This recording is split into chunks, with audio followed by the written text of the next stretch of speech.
Okay. Security for keeping peace and conviction. Security for keeping the peace on conviction. 107. Security for keeping the peace in other cases. ఇక్కడ share చేస్తారు material మనకు ఉంది. 7A కూడా light కూడా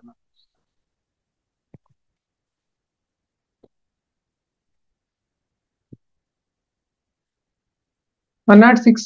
One of the important section, security for keeping peace in on conviction allows a court of session or magistrate of first class to require a person convicted of an offence involving breach of peace or public tranquility. అటువంటి sections లో వాళ్ళు piece break చేస్తే వాళ్ళని కొంత సెక్యూరిటీగా money కట్టమని చెప్తారు.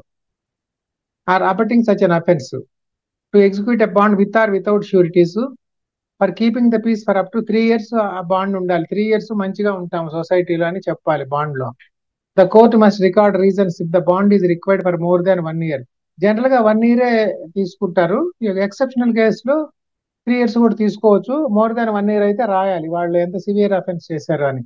This applies only when the conviction is for an offence likely to cause a breach of piece.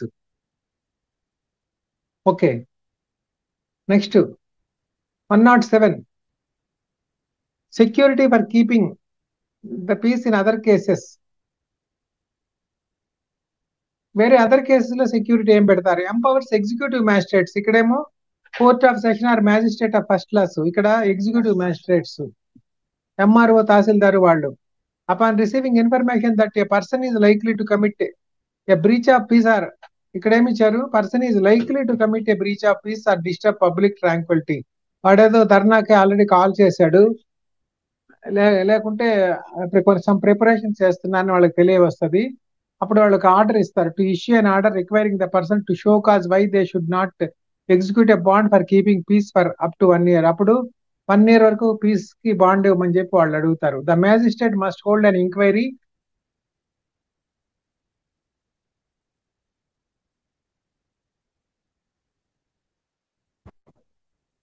మన దగ్గర ఆ బాండ్స్ పెద్ద వాడట్లేదు, కానీ కొన్ని స్టేట్స్ లో వాడుకుంటారు. హైదరాబాద్ లాంటి దగ్గర కూడా వాళ్ళ దగ్గర బాండ్స్ తీసుకుంటూ ఉండొచ్చు, కొన్ని వరల్డ్ సిటీస్ అలాంటి దగ్గరలో.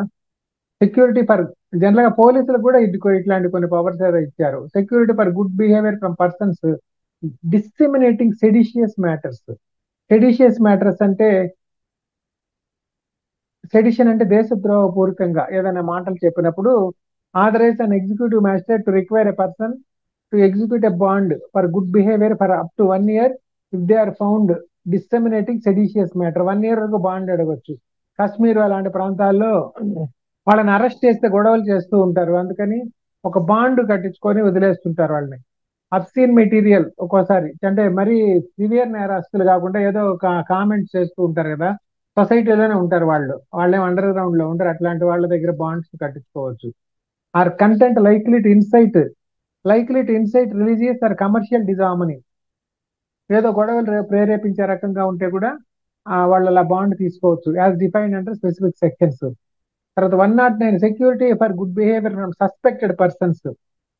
109 ఓన్లీ సస్పెక్టెడ్ పర్సన్స్.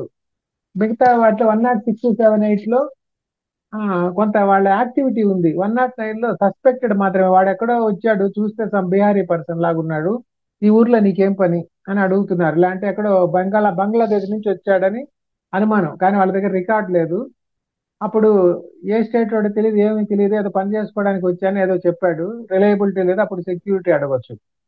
అంటే వాళ్ళకి ఇల్లు వాకిలి లేని వాళ్ళు అనమాట. Permits him to demand a bond for good behaviour for up to 1 year from a person suspected of committing a cognizable offence or habitually engaging in criminal activities, theft, robbery, etc. If there is a reason to believe they pose a threat, ఆ యొక్క ప్రాంతాల్లో వాళ్ళు threat గా ఉంటారనుకుంటే security demand చేయొచ్చు.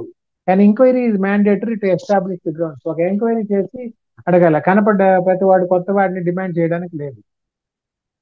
110. Security for good behaviour from habitual offenders.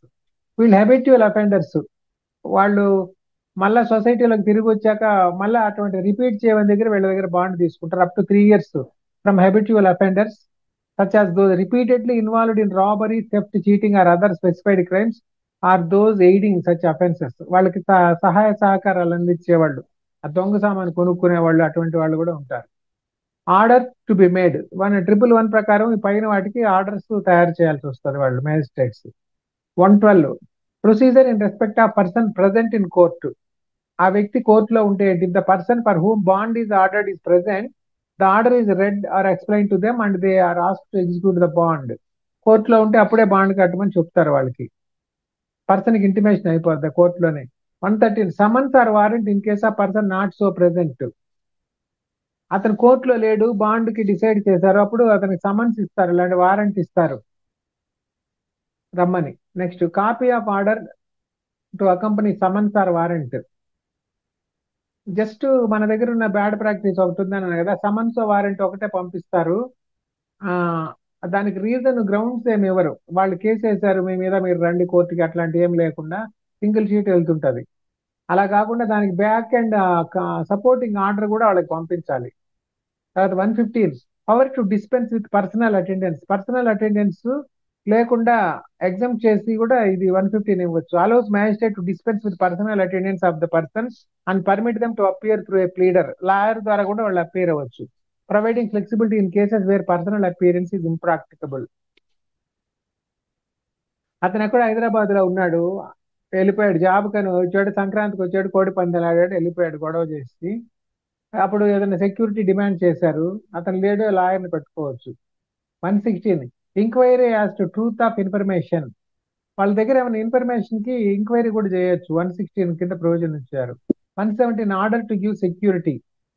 If the enquiry under 116 confirms the need for a bond, they may order for security. 118 discharge of person informed against.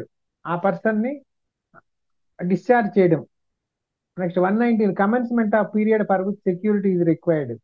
ఆ security period ఎప్పుడు begin అవుతుందని దీంట్లో ఇచ్చారు. Specified that period for which bond is required begins when person executes the bond. ఆ bond ఇచ్చినప్పటి నుంచి లెక్క. నువ్వు 1 year bond ఇవ్వాలని ఆర్డర్ ఇచ్చారు, ఆయన 1 నెల తర్వాత కట్టాడు. మీరు ఆర్డర్ ఇచ్చినప్పటి నుంచి అయిపోయిందని అంటే అప్పటికి ఆయన నెల తర్వాత కట్టాడు కదా, 11 months అవుద్ది. బాండ్ ఇచ్చినప్పటి నుంచి ఆ పీరియడ్ కౌంట్ చేయాలి, అది ఇచ్చాడు. Contents of the bond, bond లో ఉండాల్సిన కంటెంట్స్ అంటే దీంట్లో ఇచ్చారు. అమౌంట్, డ్యూరేషన్, కండిషన్స్, అవన్నీ. ఆ కండిషన్స్ బ్రీచ్ అయితే ఏం చేయాలి, అలాంటివన్నీ. Power to reject sureties. వాళ్ళు ఏదో షూరిటీని పట్టుకొచ్చాడు, వీడికే దిక్కు లేదు, ఇంకొక దిక్కుని లేని వాడిని పట్టుకొచ్చాడు, అటువంటి షూరిటీస్ ని వీళ్ళు రిజెక్ట్ చేయొచ్చు. Imprisonment in default of security. Security పెట్టకపోతే ఇంప్రిజన్మెంట్ పవర్స్ కూడా ఇచ్చారు. Maybe imprison for the period specified in the bond or until the bond is executed with maximum imprisonment term of 1 year for 107 to 109 and 3 years for 110. Bond కట్టకపోతే ఇంత term కూడా punishment ఇచ్చారు, అది చాలా severe punishment అది. 123 power to release persons imprison for failing to give security. వాళ్ళని ఎప్పుడు release చేయొచ్చనే దీంట్లో ఇచ్చారు. తర్వాత 124 security for unexpired period of bond. The person released under 123 ఆ బ్యాలెన్స్ పీరియడ్ కి బాండ్ ఏమిటి అని ఇచ్చారు. దీంట్లో కొన్ని రిమార్క్స్ చూడండి. Chapter is focus on preventive justice saving to avoid breach of peace or criminal behaviour through bond rather than punitive measures. వాళ్ళని ఏదో జైల్లో పెట్టి పనిష్మెంట్ ఇవ్వకుండా ముందే నేరం చేయక ముందు ఇలాంటి చేస్తాడని సస్పెక్టెడ్ ఉన్న రిపీటెడ్ అఫెండర్స్ అయినప్పుడు ఒక 5,000, 10,000, 20,000 అట్లా బాండ్ కట్టమని వాళ్ళ ఫైనాన్షియల్ కెపాసిటీని బట్టి ఆర్డర్ చేస్తూ ఉంటారు. వాడు బాండ్ కట్టాడు, అప్పుడు నేరం చేస్తే ఏమవుతుంది, ఆ బాండ్ పర్ఫిట్ అవుతుంది గవర్నమెంట్ కి మనీ. సో డబ్బులు పోతాయి కదా, వాడు అటువంటి మిస్యూస్ చేయడని అట్లా ఒక ప్రొవిజన్ పెట్టారు. 106 to 110 addresses specific scenarios, conviction, suspected breaches, seditious acts, habitual offenders, while 111 to 124 outline procedural aspects like inquiries, bond execution, and consequence of non-compliance. Emphasize due process requiring inquiries. Due process ఉంటుంది section 116 ప్రకారం. ఆయన ఇష్టం వచ్చినట్టు order చేయడానికి లేదు. And recorded reasons for key decisions. Reasons కూడా record చేయాలి, 106 లో స్పెసిఫై చేశారు. షూరిటీ రిజెక్షన్ కూడా 121 లో కూడా రీజన్స్ రికార్డ్ చేయాలి. EMs play significant role in sections 107 to 110. అక్కడ వాళ్ళు డిమాండ్ చేస్తారు ఎంత సెక్యూరిటీ కట్టాలని, reflecting their preventive and administrative functions. While 106 involve judicial courts post conviction. 106 judicial courts, 107 to 110 ఈ executive magistrates. Provision balances public safety with individual rights అనమాట. Okay. Chapter 9 ఇది important. 9th chapter 125 second దీంట్లోనే ఉంది. Order for maintenance of wives children and parents, WCP. Okay, wives children and parents. It provides legal framework for granting maintenance to certain dependents who are unable to maintain themselves, ensuring their financial support. Okay. 125. Order for maintenance of wives, children and parents empowers the magistrate of first class దీంట్లో. Okay. To order a person with sufficient means. Sufficient means to pay monthly maintenance. So వాడికి sufficient means ఉండాలి. ఆ judge కూడా magistrate of first class ఉండాలి. Okay. ఎవరెవరికి pay చేయొచ్చు అంటే wife. Wife అంటే మళ్ళీ ఏమని చెప్తాడు, ఆమెకి నాకు వైఫ్ కాదండి, ఆమెకి డైవోర్స్ అయిపోయి సంవత్సరం అయింది అని చెప్తాడు. డైవోర్స్డ్ వైఫ్ కూడా ఎలిజిబుల్ అనమాట, including divorced wife unable to maintain herself, provided she has not remarried. Remarried అయితే ఆమెకి మళ్ళీ కొత్త హస్బెండ్ చూసుకుంటాడు కదా, అందువల్ల ఏంటంటే అప్పుడు ఇతను కట్టాల్సిన పని లేదు. అందువల్ల రీమ్యారేజ్ అయ్యే వరకు డైవోర్స్డ్ వైఫ్ కూడా అతని వైఫ్ కింద ట్రీట్ చేసి మెయింటెనెన్స్ ఇవ్వాలి. Legitimate or illegitimate minor children కూడా వాళ్ళ లెజిటిమేట్ వైఫ్ పుట్టలేదండి, వాళ్ళు ఇల్లెజిటిమేట్ చిల్డ్రన్ అంటే, ఇల్లెజిటిమేట్ చిల్డ్రన్ ఎలా పుట్టారు, నీ వల్లే పుట్టారు, so you bear the burden వాళ్ళని మెయింటైన్ చేయడానికి. అది బేసిక్ ప్రిన్సిపల్ అనమాట. Including those physically or mentally unable to maintain themselves even if not minors. Physically or mentally incapable persons, special kids అలాంటి వాళ్ళు ఉన్నప్పుడు వాళ్ళు మైనారిటీ తీరిపోయినాక 18 years అయిన తర్వాత కూడా వాళ్ళని మెయింటైన్ చేయాలి. ఇట్లా ఒక స్పెషల్ కిడ్ కేసు మనం చేస్తున్నాం అనమాట హైదరాబాద్ లో. మైనారిటీ తీరిపోయినా కానీ the parent father to maintain అనమాట. C a major child not being a married daughter, major child not being a married daughter unable to maintain themselves due to a physical or mental abnormality. ఇది కూడా ఇక్కడే same thing. ఒకవేళ 16 years అమ్మాయి marriage అయిపోయింది, minor అయినా కానీ ఇంకా maintain చేయబడలేదు మ్యారీడ్ డాటర్ అయితే. తర్వాత the parents unable to maintain themselves. Next parents. అది maintenance amount is determined based on, ఇంతకుముందు మెయింటెనెన్స్ అమౌంట్ ఫిక్స్డ్ గా ఉండేది. The maintenance amount is determined based on the circumstances. ఇంకొక దాంట్లో మెయింటెనెన్స్ అమౌంట్ ఉంది సీనియర్ సిటిజన్స్ యాక్ట్ లో parents కి, దాంట్లో మాక్సిమం అమౌంట్ ప్రిస్క్రైబ్ చేశారు. ఎంత తెలుసా అది అమౌంట్ ఎవరికైనా?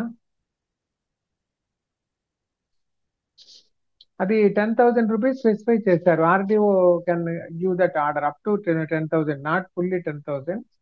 You can give 5,000 or 3,000 or depending on the pay capacity of their children. Maximum 10,000. అవతలాడు అంబానీ అయినా సరే 10,000 ఇస్తే చాలు అనమాట. అది ఒక ఇర్రేషనల్ ప్రొవిజన్. 10 అనేది మాక్సిమం పెట్టేశారు అక్కడ. And order can be enforced if the person neglects or refuses to provide support. వాడు కోర్టు ఆర్డర్ ఇచ్చినా వాడు చేయలేదు, సివిల్ కేసు ఆర్డర్ ఇస్తే చాలా మంది చేయరు కదా, అండ్ ఇది క్రిమినల్ కోర్టు కదా. Order can be enforced if the person neglects. Applications can be filed where the person liable to reside. ఎక్కడెక్కడ జ్యూరిస్డిక్షన్ ఇక్కడ స్పెసిఫై చేశారు. డిఫెండెంట్ ఎక్కడ ఉంటే అక్కడ, ఆ రెస్పాండెంట్ ఎక్కడ ఉంటే అక్కడ, వేర్ ద అప్లికెంట్ రిసైడ్స్, లేకపోతే అప్లికెంట్ ఉన్న దగ్గర కూడా ఇద్దరు రెసిడెన్సెస్ లో పెట్టవచ్చు jurisdiction. Where the person last resided with the applicant, లేకుంటే వాళ్ళు ఎప్పుడైతే కలిసి జీవించారు టుగెదర్ ఆ ప్లేస్ లోనే పెట్టొచ్చు. సో 3 places ఉన్నాయి. State amendments, various state amendments allow sub divisional magistrates or other specified officers to exercise these powers అని కొన్నిట్లో ఇచ్చారు. మన ఏపీ స్టేట్ లో ఏమన్నా అమెండ్మెంట్ ఉందేమో ఇక్కడ మనం చూద్దాం. 125 లో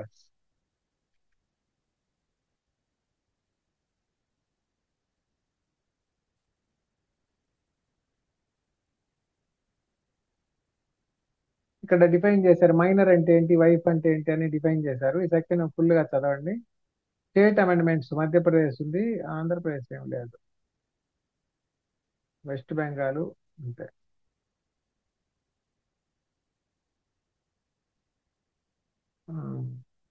నెక్స్ట్ ప్రొసీజర్ 126 లో ప్రొసీజర్ ఇచ్చారు.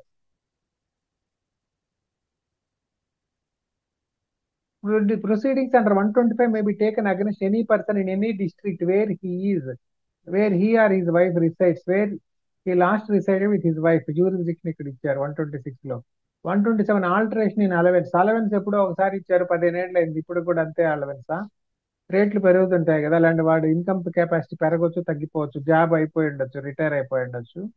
So that can be increased or decreased, alteration in allowance, and proof of a change in the circumstances of any person receiving or under section 125 a monthly allowance or the maintenance or interim maintenance are ordered under the same section to pay a monthly allowance for the maintenance to his wife, children, or father or mother, as the case may be. The magistrate may make such alteration as he thinks fit in the allowance for the maintenance or the interim maintenance, రెండుకి main maintenance or interim maintenance దేనికైనా order చేయొచ్చు magistrate can reorder. Enforcement అంతవరకు బాగానే ఉంది. Enforcement ఎట్లా, వాళ్ళు implement చేయరు, అతను పే చేయడప్పుడు ఏం చేయాలా? A copy of the order of maintenance shall be given without payment to the person in who's favour it is made. ఇక్కడ ఉంది చూసారా, shall be given without payment to the person in who's favour it is made. మన దగ్గర order ఇక్కడ clear గా ఇచ్చారు, మనం దీన్ని బట్టి అడగొచ్చు, సిఏ కాపీ వేసుకోండి డబ్బులు ఇస్తే ఇస్తామని అంటారు కదా. సిఏ కాపీ వేయకుండా కూడా, డబ్బులు ఏం కట్టకుండా కూడా ఆర్డర్ వాళ్ళు ఇవ్వాలి. Or to his guardian if any or to the person to whom the allowance for the maintenance or the allowance for the interim maintenance and expenses as the case may be is to paid and such order may be enforced by magistrate in any place where the person against whom it is made. అక్కడ local magistrate దగ్గర enforce చేయించుకోవాలి. On such magistrate being satisfied as to the identity of the parties and the non payment of the allowance as the case may B expenses due. ఇంకా magistrate దగ్గరికి వెళ్ళి ఆయన court order violate చేశాడని అక్కడ మనం file చేసుకోవచ్చు. ఆ further proceedings తర్వాత చూద్దాం. ప్రొసీజర్ ఇచ్చారు. Enforcement provides for enforcement of maintenance order. A maintenance order can be enforced up to 1 month per month of unpaid allowance. Magistrate may issue a warrant to recover the arrears by attachment and sale of property or sentence the person to imprisonment up to 1 month per month of unpaid allowance. ఒక month కట్టకపోతే ఒక month లోపలేయచ్చు. అట్లా ఈ provision ఇక్కడ కనపడలేదు. Payment of arrears discharges the liability for that person. Somewhere other దగ్గర ఏమన్నా ఉందేమో చూద్దాం. 128 లో ఇక్కడ లేదు. Enforcement, magistrate can order enforcement. Chapter 9 గురించి general provisions. Socially significant provision aimed at protecting vulnerable dependents, wives, children, parents, ensuring financial support. 125 is the core provision with broad applicability to various dependents, including divorced wives, disabled adult children, reflecting humanitarian approach. Procedural fairness is ensured through 126, which mandates evidence recorded and allows ex parte proceedings with safeguards for setting aside orders. 127 provides flexibility to adapt maintenance orders to changing circumstances. And 128 ensures robust enforcement mechanisms, including imprisonment for non-compliance. State amendments ఏమైనా ఉంటే చూడాలి. Chapter balance judicial efficiency. Okay, state amendments ఏమి లేవు ఇక్కడ. Chapter 10 maintenance of public order and Tranquility. 129 to 148, 144 second కూడా ఇక్కడే ఉంది. Okay,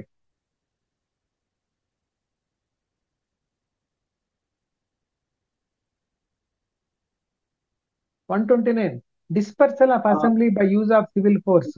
ఏదైనా అసెంబ్లీ ఉందనుకోండి, అన్లాఫుల్ అసెంబ్లీ లాగా, వాళ్ళని డిస్పర్స్ చేయించవచ్చు 129 కింద.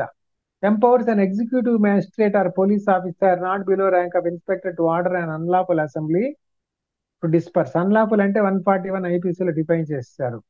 130 use of armed forces disperse assembly. Armed forces కూడా వాడచ్చు. ఆర్మ్డ్ ఫోర్సెస్ వాడారండి పౌరుల మీద అని అంటుంటారు ఒక్కోసారి. If essential, they can use. If an unlawful assembly cannot be dispersed by civil force, an executive magistrate of highest rank present may requisite armed forces. General గా collector అలాంటి వాళ్ళు ఒక్కోసారి ఆర్డర్ చేసినప్పుడు ఆర్మ్డ్ ఫోర్సెస్ కూడా తెప్పిస్తారు. 131 power of certain armed forces officer to disperse assembly allows armed force officers not below a prescribed rank to disperse an unlawful assembly without a magistrate's order in urgent cases using necessary force. ఎక్కడో గొడవ అయిపోయింది. వాళ్ళు ఎక్కడో army వాళ్ళు ఏదో railway station లో ఉన్నారు, అక్కడ ఏదో గొడవ అయిపోయింది, అన్లాఫుల్ అసెంబ్లీ అయింది. ఎగ్జాంపుల్ ఒక్కోసారి సడన్ గా జరిగిపోతుంటాయి. అప్పుడు ఇంకా కలెక్టర్ వచ్చి ఆర్డర్ ఇచ్చేదాకా వాళ్ళు కూర్చోవడరు. ఆర్మీ వాళ్ళు కూడా ఇమ్మీడియట్ గా సిచ్యువేషన్ కంట్రోల్ లోకి తీసుకోవచ్చు. 131 వాళ్ళకి ఆ పవర్స్ ఇచ్చింది. 132 protection against prosecution for acts done under preceding sections. Previous section army వాళ్ళు ఏదో యాక్ట్ చేశారు, కొన్ని వైలెన్స్ అవి జరుగుతాయి, అప్పుడు వాళ్ళకి సమ్ ప్రొటెక్షన్ ఇచ్చారు. మిగతా వాళ్ళకి కూడా protects magistrates police and armed forces 132 కింద ప్రొవిజన్ ప్రొటెక్షన్ ఉంది. పబ్లిక్ న్యూసెన్స్ అని బిలో ఇచ్చారు. 133 సెక్షన్ గురించి మొన్న చెప్పాను మీకు, ఒక ఇంపార్టెంట్ కేసులా ఎన్విరాన్మెంట్ లాలో వచ్చింది అది కూడా. 133 కింద వచ్చిన ఇంపార్టెంట్ కేసులా ఆఫ్ ఎన్విరాన్మెంట్స్ ఎవరికైనా గుర్తుందా?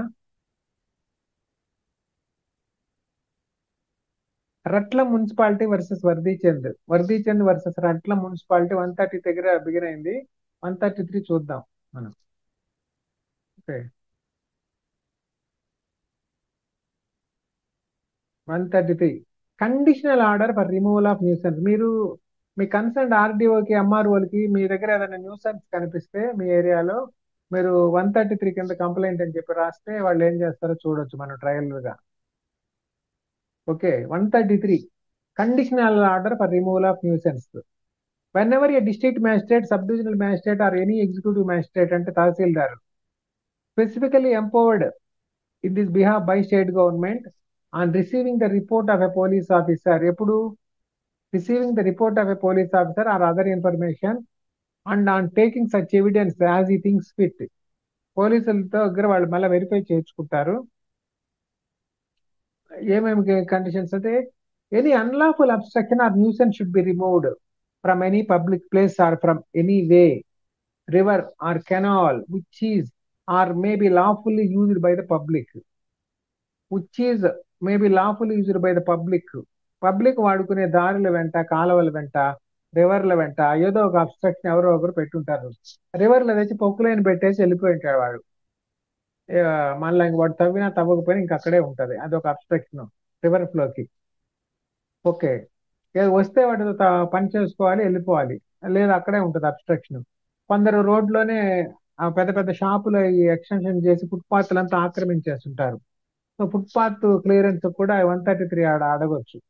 ఫుట్పాత్ లో నడిచే వాళ్ళకి ఏమి లేదని చెప్పి ఆర్డీ వాళ్ళని పార్టీ చేసి ఫుట్పాత్లు క్లియరెన్స్ చేపిమని అడగొచ్చు. లేకుంటే రెగ్యులర్ గా కొందరు రోడ్లు ఆక్రమించేసే ఉంటారు, ఎక్కువ ఏదో ఒక ఈవెంట్ చేస్తూ అట్లాగా కొన్ని ప్లేసెస్ లో. ఇలాంటి రోడ్డు అటు ఇటు కార్లు పెట్టేస్తుంటారు, రెండేళ్ళు వాళ్ళు ఉండేదే తక్కువ స్థలం ఉంటది, అప్పుడు కూడా 133 కింద డిమాండ్ చేయొచ్చు. That any unlawful obstruction or nuisance should be removed from any public place. ఏదైనా పబ్లిక్ ప్లేస్ అయితే తీయాలి, వాళ్ళ సొంత స్థలం అయితే వాళ్ళు ఇష్టం వచ్చినట్టు చేసుకోవచ్చు. When it is a public place it should be available for all the public for use అనమాట, పర్టికులర్ గా పాసేజెస్ లాంటివి. Next be the conduct of any trade are occupation, any trade or occupation or the keeping of any goods or merchandise is injurious to the health or physical comfort of the community. వాడు ఏదో వ్యాపారం చేస్తున్నాడు, ఇలాంటి ఏదో goods అవి పెట్టాడు, టపాసులు పెట్టేశాడు మంచి సెంటర్ లో తెచ్చి, అరే మంచి రెసిడెన్షియల్ కాలనీలో. Trade or occupation or keeping of any goods or merchandise is injurious to the health or physical comfort to the community. ఆ టపాసులు ఎప్పుడైనా పేలొచ్చు, ఇలాంటి హెల్త్ కి డేంజరస్ ఉండొచ్చు. వాడు ఏదో అమ్ముతున్నాడు అక్కడ, చేపల మార్కెట్ సెంటర్ లో పెట్టేశాడు, అవి ఆ చెత్త అంతా అక్కడే వేస్తూ ఉన్నారు. ఒక్కోసారి సండేస్ చూస్తే రోడ్డు పక్కనే కొన్ని సెంటర్స్ లో చేపలు వాళ్ళు కట్ చేసి పడేస్తా ఉంటారు అనమాట. ఇది ఆ చుట్టుపక్కల వాళ్ళకి కొంచెం ఇబ్బంది ఉంటుంది రెసిడెంట్స్ కి. Physical comfort of the community and that in consequence such trade or occupation should be prohibited or regulated. అప్పుడు మీరు లైసెన్స్ తీసుకొని షాపుల్లో పెట్టుకుని ఇటు రోడ్డు మీద చేయడానికి లేదని వాళ్ళు రిస్ట్రిక్ట్ చేయొచ్చు. Such goods or merchandise should be removed or the keeping thereof regulated, వాళ్ళని తీసేయచ్చు. లేకుంటే మీరు రోడ్డు నుంచి 3 feet కంటే రావడానికి లేదు, ఆ 3 feet లోపల ఉండండి. వాళ్ళు 6 feet వచ్చిన్నారు అనుకోండి, తగ్గించవచ్చు జస్ట్.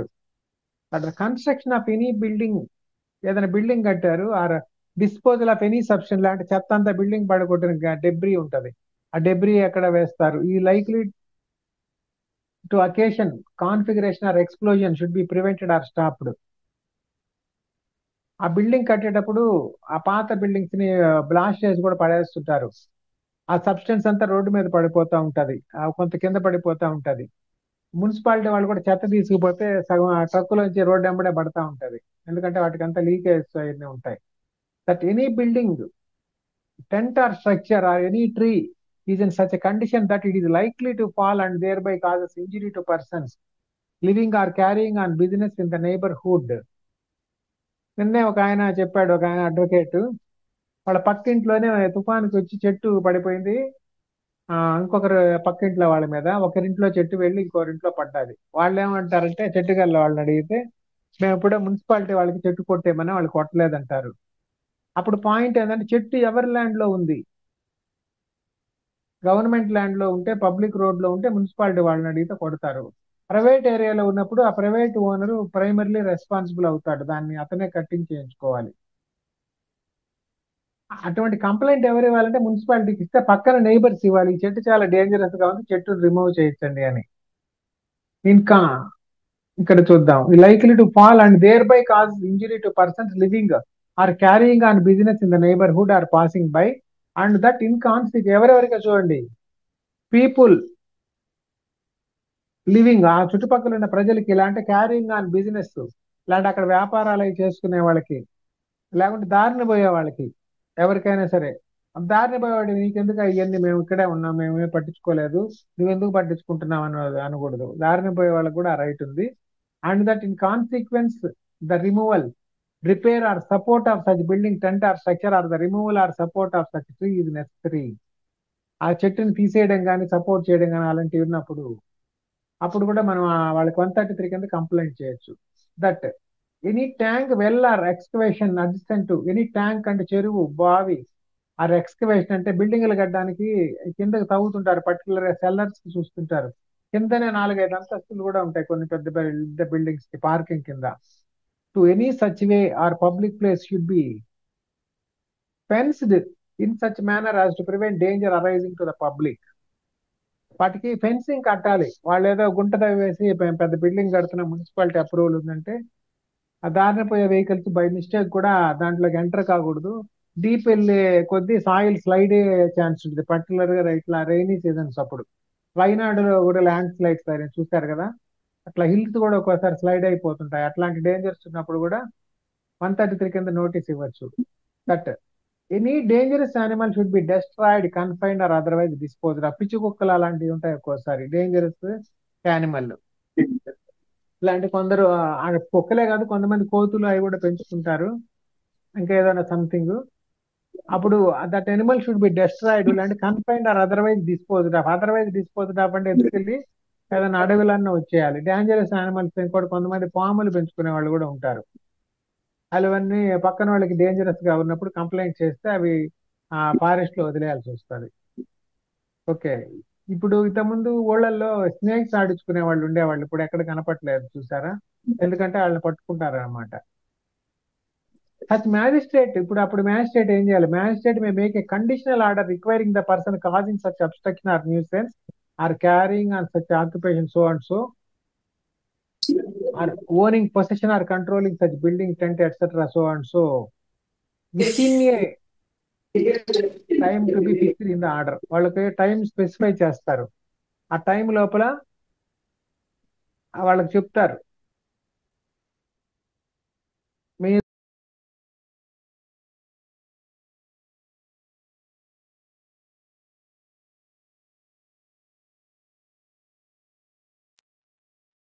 వాళ్ళకి టైం స్పెసిఫై చేస్తారు, ఈ టైం లోపల మీరు క్లియర్ చేయాలి, 3 months లోపల క్లియర్ చేయాలి, 1 month లోపల, ఇలాంటి 1 day లో కూడా క్లియర్ చేయమని చెప్తారు. వాడు హైవేలో వచ్చి అడ్డగిచ్చి పెట్టుంటాడు, వాడికి 1 week 1 month టైం ఇస్తామా, ఇమ్మీడియట్ గా విత్ ఇన్ 5 minutes కూడా క్లియర్ చేయమని ఆర్డర్ ఇవ్వచ్చు. Okay. within a time to be fixed in the order, to remove such obstruction or nuisance, to desist from carrying on such business, or to prevent or stop construction of such building, so and so, to remove or repair such support building, to fence such tank, to destroy or confine such animal or some other thing. No order duly made by a magistrate under this section shall be called in question in civil court, any civil court. Order magistrate కి పెట్టాము, request పెట్టాము, ఆయన చేయలేదనుకోండి, ఇప్పుడు 133(2) కింద మనం కోర్టుకి వెళ్ళాలి. ఈయన కలెక్టర్కి అలా ఆర్డీఓకి ఎంఆర్ఓకి పెట్టామండి, వాళ్ళు ఇంకా ఏమి డిసైడ్ చేయలేదని. దీని మీద ఏమైనా కేసు క్లాస్ ఉంటే చూడండి. A public place includes also property belonging to the state. Camping grounds left unoccupied for sanitary or recreative purposes. Swimming pools కూడా ఉంటాయి, అవి కూడా దారులే కాదు. స్విమ్మింగ్ పూల్స్, పార్కులు, ఎవ్రీథింగ్ ఉంటాయి. నేను దారులే లేదనంటే పార్కును ఆక్రమించానంటే పార్కు ఆక్రమణ కూడా క్లియర్ చేయాల్సి వస్తుంది. 134 service or notification of order. వాళ్ళకి ఆర్డర్ ఆర్ ఎలా సర్వీస్ చేయాలనేది 134 లో ఇచ్చారు. 135 to whom order is addressed to obey or show cause. ఎవరికైతే ఆర్డర్ ఇచ్చాడో వాడు ఆర్డర్ ఒబే చేయాలి. ఇలాంటి ఒబే చేయకపోతే వాడు ఎందుకు అలా చేయాల్సి వచ్చిందో చెప్పాలి. ఇలాంటి ఈ ప్రాపర్టీ నాదే అండి, ఈ దారిలో మా తాతగారు ఇప్పుడు 6 అడుగులు వదిలేశారు, అందుకని మేము 6 అడుగులు ఆక్రమించుకొని ఉన్నాము, మేము వాస్తు ప్రకారం లోపలికి కట్టామని కాంపౌండ్ వాళ్ళు, ఇదంతా మాదే అంటాడు ఒక్కోసారి. అలా ఏదైనా అతని రీజన్ ఉంటే చెప్పాలి. 136 consequence of his failing to do so. అతను చేయకపోతే such person does not perform such act or appear and show cause he shall be liable to the penalty prescribed in that behalf in section 188 of IPC. 188 of IPC అంటే చూడండి, 188 of IPC నెట్లో కొట్టండి. మీరు fast కొడతారు, నేను fast కొడతాను.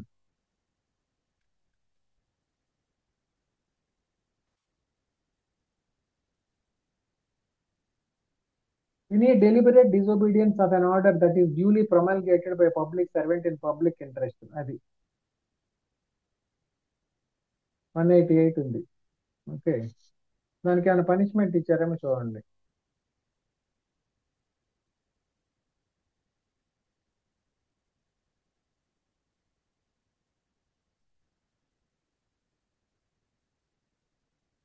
Shall if such disobedience causes tends to cause obstruction and so punished with simple imprisonment for a term which may extend to 1 month imprisonment చేయొచ్చు. Okay, వాళ్ళకి అది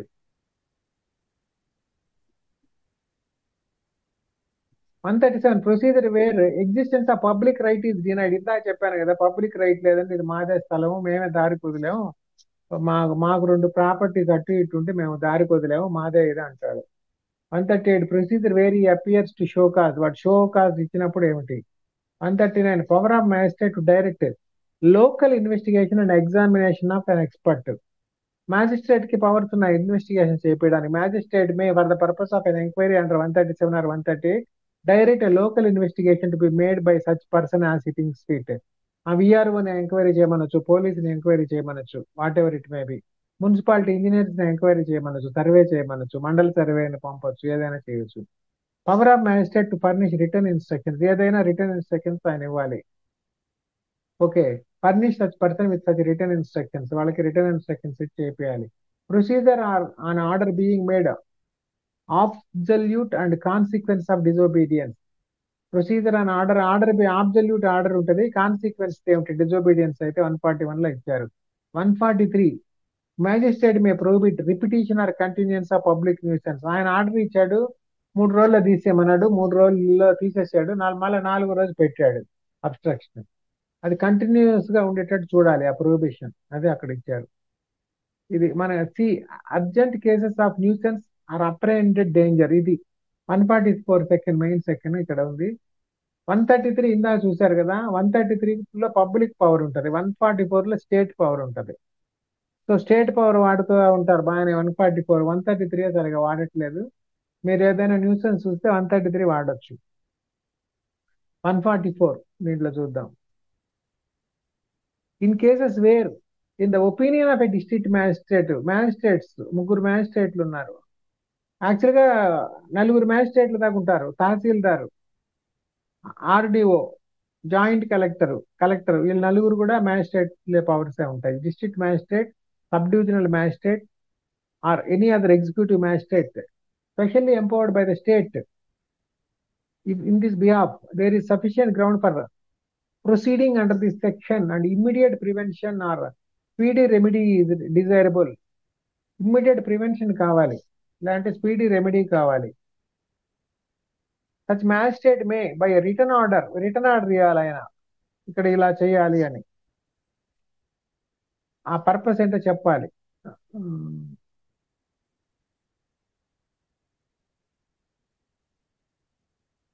return order stating the material facts of the case. ఇక్కడే example ఈ ఏరియాలో పలానా NEET exam జరుగుతున్నాయి, ఇక్కడ మీ activity చేయకూడదు.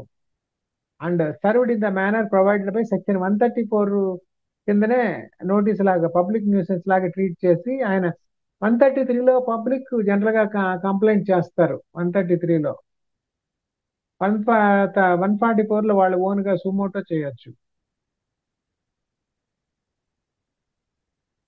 whenever a DM, SDM or any other EM on receiving the report of a police officer or other information and on taking such evidence if any as he thinks fit.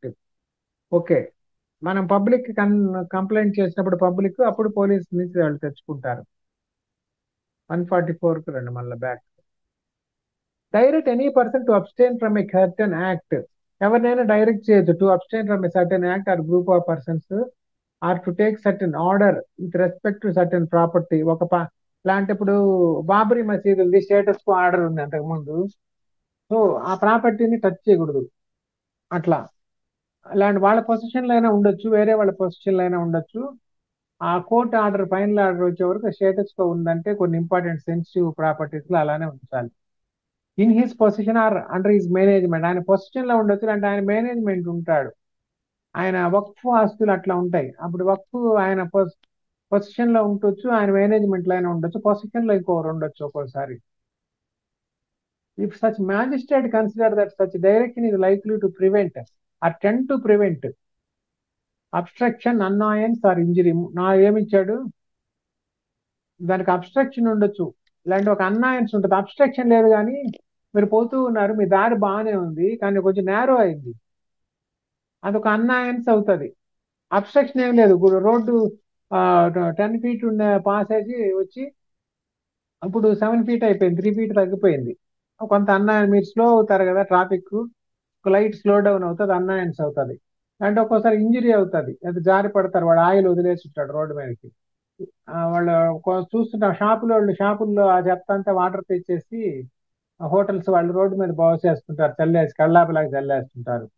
అటువంటివి జారి skid అయి పడే వాళ్ళ ప్రమాదం కూడా ఉంది. Or injury to any person lawfully employed or dangers to human life. Any person lawfully employed అంటే ప్రభుత్వ ఉద్యోగులు, రోడ్డు స్వీపింగ్ చేసే మున్సిపాలిటీ వాళ్ళకైనా ఇబ్బంది కలిగించవచ్చు, లేకుంటే డేంజర్ టు హ్యూమన్ లైఫ్, దారిన పోయే వాళ్ళకైనా పక్కన వాళ్ళకైనా డేంజర్ కలిగించవచ్చు. ఇలాంటి హెల్త్ ఆర్ సేఫ్టీ కూడా కాంప్రమైజ్ కావచ్చు. ఇలాంటి ఒక డిస్టర్బెన్స్ క్రియేట్ చేయదు. Disturbance of the public tranquillity or riot or an affray. Affray అంటే తెలుసు కదా, వేరే వాళ్ళు గొడవ పడుతుంటారు. An order under this section may, in cases of emergency or in cases where the circumstances do not admit of the serving in due time of a notice upon the person against whom the order is directed, be passed. X party order కూడా ఇవ్వచ్చు, వాళ్ళకంతా notice ఇచ్చి వాళ్ళని పిలిచి విచారించి అంత చేసే time ఉండనప్పుడు వాళ్ళు డైరెక్ట్ ఆర్డర్ ఇచ్చేస్తారు. ఎక్కువ 144 సెక్షన్ ఏదో మీటింగ్లు పెట్టకూడదు, తిరగకూడదు అలాంటి దానికే ఇస్తారు, కానీ ఈ న్యూసెన్స్ల గురించి చాలా తక్కువ ఇస్తుంటారు. తర్వాత మీకు శ్రేయా సింగల్ కేసు తెలుసు కదా, 66A కదా, information technology act case. 66A IT act అంతే కదా, క్రిమినలైజెస్ అఫెన్సివ్ మెనేజింగ్ మెసేజెస్. అది కూడా 144 సెక్షన్ లోనే వాళ్ళు. ఇది వేరు, మనకి రైట్ టు ఇంటర్నెట్ అని ఒక వేరే కేసు ఉంది, జమ్మూ కాశ్మీర్ లో వచ్చింది కదా. రైట్ టు ఇంటర్నెట్, వాళ్ళ కంటిన్యూస్ గా ఇంటర్నెట్ బంద్ చేసేస్తే అప్పుడు ఒక కేసు వస్తుంది జమ్మూ కాశ్మీర్ లో. Right to internet also fundamental right అని చెప్తారు ఆర్టికల్ 21A. ఆ కేసులో ఆ పేరు తెలుసా మీకు? అది శ్రేయా సింగల్ కేసు కాదు, అది వేరే అదర్ కేసు వస్తుంది. నేను సడన్ గా నేమ్ మర్చిపోయాను. ఆ కేసులో చూడండి, ఆ కేసు కూడా చాలా ఇంపార్టెంట్. జమ్మూ కాశ్మీర్ లో ఆర్టికల్ 170 అనురాధ బషీన్, ఆ కేసులలో అనురాధ బషీన్ కేసులో చెప్తారు.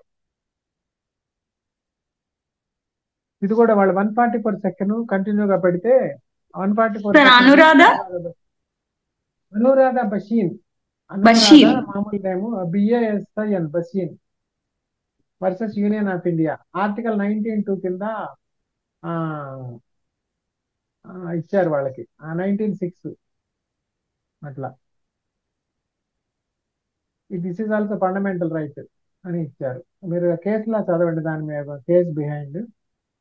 ఓకే, 144 కింద వాళ్ళు ప్రొహిబిట్ చేస్తారు ఎస్డిఎం వాళ్ళు కంటిన్యూస్ గా ఇంటర్నెట్ లేకుండా చేస్తే ఒక రీజనబుల్ రిస్ట్రిక్షన్ కానీ మంత్స్ టుగెదర్ చేస్తే కుదరదని ఇస్తారు. Okay, 144A power to prohibit carrying arms in procession or mass drill or mass training with arms. 144Aకి ఎక్స్టెన్షన్. ఎక్కువ ఇట్లాంటి రిస్ట్రిక్షన్ ఆర్ఎస్ఎస్ వాళ్ళ మీద పెట్టారు ఎర్లియర్ గా, అంటే వేరే కాంగ్రెస్ గవర్నమెంట్స్ ఉన్నప్పుడు. యాక్చువల్గా ఆర్ఎస్ఎస్ ని ప్రొహిబిట్ కూడా చేస్తున్నారు. పబ్లిక్ గవర్నమెంట్ ఉద్యోగులు ఆర్ఎస్ఎస్ లో చేరకూడదని కూడా గతంలో రిస్ట్రిక్షన్ ఉందని విన్నాము. తర్వాత ఈ మధ్య వీళ్ళు తీసేసినట్టు విన్నాం. Okay, the disputes as to immovable properties దీంట్లో ఇచ్చారు. ఇక్కడ చూద్దాం ఇట్లాంటివన్నీ. 145 144లో ఒకసారి చూద్దాం మళ్ళా. 140 ఇవి the disputes to immovable property. ఆ గొడవలు అయినప్పుడు వాళ్ళేదో ఆస్తి మీకు మాకు అని చెప్పే పవర్స్ ఈ ఎగ్జిక్యూటివ్ మ్యాజిస్ట్రేట్స్ ఉండవు. కాకపోతే గొడవలు పడకుండా ఒక స్టేటస్ కోను ఏదో ఒకటి మెయింటైన్ చేసే పవర్స్ మాత్రమే ఉన్నాయి. 145 procedure where dispute concerning land or water is likely to cause breach of peace. ఆ ల్యాండ్ మీద వాటర్ మీద చెరువుల నీళ్లు మేమే చేపలు పట్టుకునే రైట్ ఉందని గొడవ పడుతుంటారు ఎగ్జాంపుల్. అప్పుడు executive magistrate intervene in disputes over removable property land water or boundaries likely to cause a breach of peace. బాబు మీరు ఇక్కడ గొడవ పడదు, కోర్టుకు పోయి తెలుసుకోండి, ఇక్కడ తన్నుకున్నంత మాత్రాన ఇదేం యుద్ధం కాదు కదా రాజ్యాల కోసం, అందువల్ల కోర్టుకి వెళ్ళమని చెప్తారు. Magistrate May issue A preliminary order requiring parties to submit claims and evidence, hold and enquiry and decide possession rights మాత్రం ఆయనకి పవర్ ఉంది.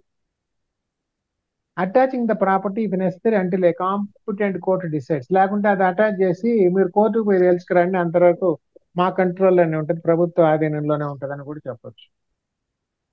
అంటే ఎక్కువ గొడవలు చేసినప్పుడు. 146 power to attach subject of dispute and to appoint receiver. Receiver అంటే తెలుసు కదా మీకు, ఆ కోర్టు జనరల్ గా అపాయింట్ చేస్తుంది కొన్ని సర్కమ్స్టెన్సెస్ లో, దివాలా తీసిన వాళ్ళ కేసెస్ లో ఆర్ అదర్ థింగ్స్ లో ఆ ప్రాపర్టీని ఒక రిసీవర్ ద్వారా కూడా డిస్బర్సల్ చేస్తుంది. చాలా మందికి చెందిన ఆస్తి అనుకోండి, అట్లాంటప్పుడు అటువంటి పరిస్థితులు. If the magistrate cannot determine the possession under 145 or if no party was in possession they may attach the property and appoint receiver to manage it until it competent court resolves dispute. ఏదో ఒక property ఉంది, వీళ్ళు కంట్రోల్లోకి తీసుకున్నారు, హోటలే ఉంది, గొడవలు ఉన్నాయి, అవుతా ఉన్నాయి, ఎవరికో తెలుసా తెలియదు, వాళ్ళు తన్నుకుంటా ఉన్నారు, సిటీ సెంటర్ లో రోజు గొడవలు ఉన్నాయి. అప్పుడు ఒక రిసీవర్ని పెట్టి బాబు నువ్వే మేనేజ్ చేసి ఆ వచ్చిన కలెక్షన్ ఏదో కోర్టుకి డిపాజిట్ చేసి ఫైనల్ ఆర్డర్ వచ్చాక వాళ్ళు అలా చెప్తే అటు చేయని హ్యాండ్ ఓవర్ చేసేయచ్చు. 147 dispute concerning right of use of land or water. ఒక ల్యాండ్ లేకుంటే వాటర్ యూజ్ చేసుకోవడానికి రైట్ ఉంటుంది. ఆ రైట్ ఎవరికి అనేది ఇక్కడ ఎలా డిసైడ్ చేస్తారని దీంట్లో ఇచ్చారు. EM to address disputes over alleged rights to use land or water. Example easements అనమాట. Likely to cause a breach of peace may prohibit or allow the exercise of a right after enquiry pending a final decision by civil court.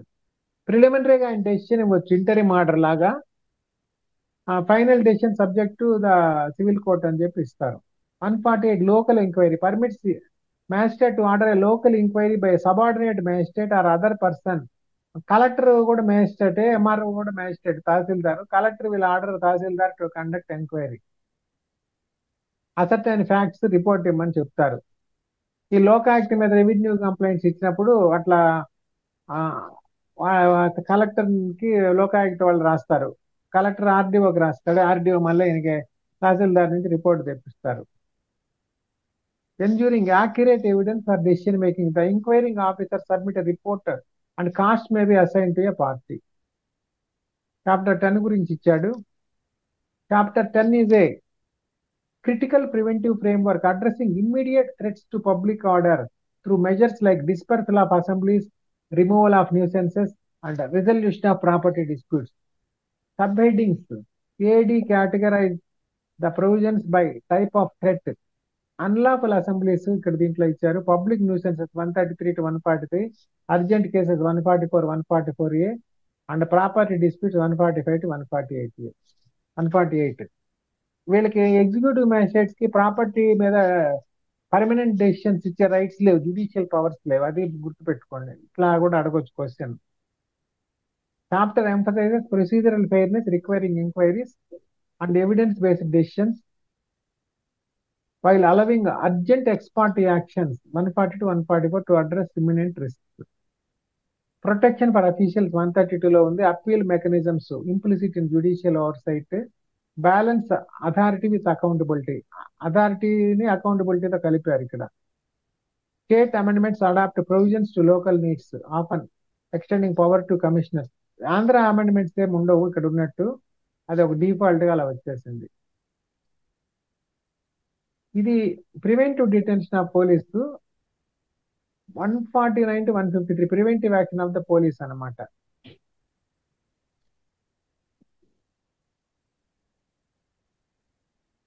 empowers police to take preventive measures to maintain public order and prevent cognizable offenses.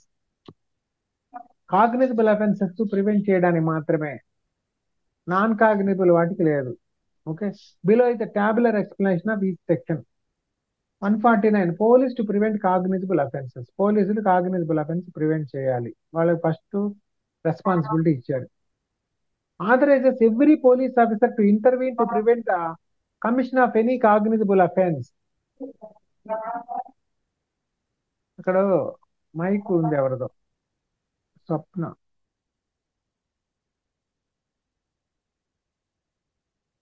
Police to prevent cognizable offences. Authorizes every police officer to intervene to prevent the commission of any cognizable offense. Every police cognizable offense ఆపేయాలి వాళ్ళ దృష్టిలో ఉంటే.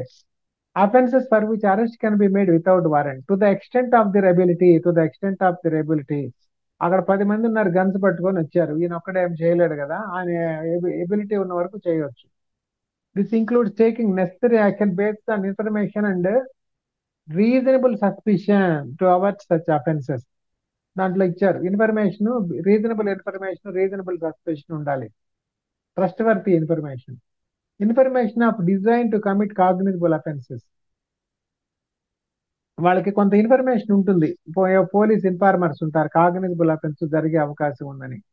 Requires every police upon receiving information of a design to commit A cognizable offence to communicate such information to their superior officer చెప్పాలి, and any other relevant officer, ensures coordinated action to prevent the offense, emphasizing proactive reporting. Arrest to prevent the commission of cognizable offenses. పోలీసులు ఎప్పుడు arrest చేయొచ్చని theory అడిగితే మనం అక్కడ arrest అనే separate chapter ఉంది, అంతవరకే రాసేసి ఊరుకుంటాం మామూలుగా. కానీ ఇక్కడ కూడా అరెస్ట్ అని ఉంది, దీంట్లో కూడా ఇవి కూడా కలిపి రాయాలి. ఓకే, అరెస్ట్ చాప్టర్ అంతా రాసేసాం కదా కంప్లీట్ గా ఆల్ సెక్షన్స్ అని అనుకుంటే కుదరదు, దీంట్లో కూడా అరెస్ట్ ఉంది కదా, అట్లా వేరే వేరే చాప్టర్స్ తో లింక్డ్ సెక్షన్స్ ఉంటాయి, అవన్నీ రీలింకింగ్ చేసుకుంటే అప్పుడు ప్రాపర్ గా ఉంటుంది ఆన్సర్, సబ్జెక్ట్ కూడా కంప్లీట్ గా కవర్ అవుతుంది అనమాట. Arrest to prevent the commission of A cognizable offence, commission of cognisable offences permits the police officer to arrest A person without a warrant, arrest చేయొచ్చు, మ్యాజిస్ట్రేట్ ఆర్డర్ కూడా అవసరం లేదు. They ఎప్పుడు have knowledge of a design to commit A cognizable offence and it appears that the offence cannot otherwise be prevented, cannot otherwise be prevented. వాళ్ళు ఇప్పుడు ఎక్కడో టెర్రరిస్టులు వచ్చేస్తున్నారు, ఇక్కడంతా ఏదో చేయబోతున్నారని ఒక ఇన్ఫర్మేషన్ ఉంది. ఆయనకి మ్యాజిస్ట్రేట్ ఆర్డర్ తీసుకునేట్టుకుంటే లేదు, వాళ్ళు నైట్కి నైట్ పెట్టి జంప్ వెళ్ళిపోతారు, దేశంలో కూడా ఉండరు 24 hours దాటితే. అప్పుడు వెంటనే యాక్షన్ చేయాల్సి వస్తుంది. The arrested person must be produced before, వాళ్ళని అరెస్ట్ చేస్తే 24 hours మ్యాజిస్ట్రేట్ ముందు పెట్టాలి. And detention cannot exceed what is permitted under CrPC. 24 hours detention మీద చాలా దగ్గర కొన్ని సెక్షన్స్ లో ఉన్నాయి. ఓకే, అప్పుడు ఏ సెక్షన్స్ లో ఉన్నదని, ఇప్పుడు మీకు బేర్ యాక్ట్ ఉందనుకోండి, కనిపిస్తుంది కదా, 24 అనే రెఫరెన్స్ ఎన్ని సెక్షన్స్ లో ఉందో నాకు చూడాలనిపించింది. అప్పుడు సాఫ్ట్ కాపీ పీడిఎఫ్ ఓపెన్ చేసి సెర్చ్ చేయండి, Ctrl+F కొట్టండి. 24 కదా, ముందు 20 కొట్టండి, ఎన్ని దగ్గరలో 20 టెక్స్ట్ గా కొట్టండి. 24 hours రాసుకోండి, సెక్షన్ 57 ఉంది మనకి.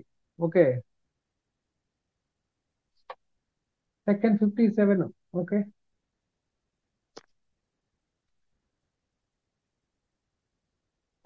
ఇంకా మీరు కొట్టి చూడండి ఏమేమి సెక్షన్స్ వస్తాయో చూడండి. 24 లో దొరికింది.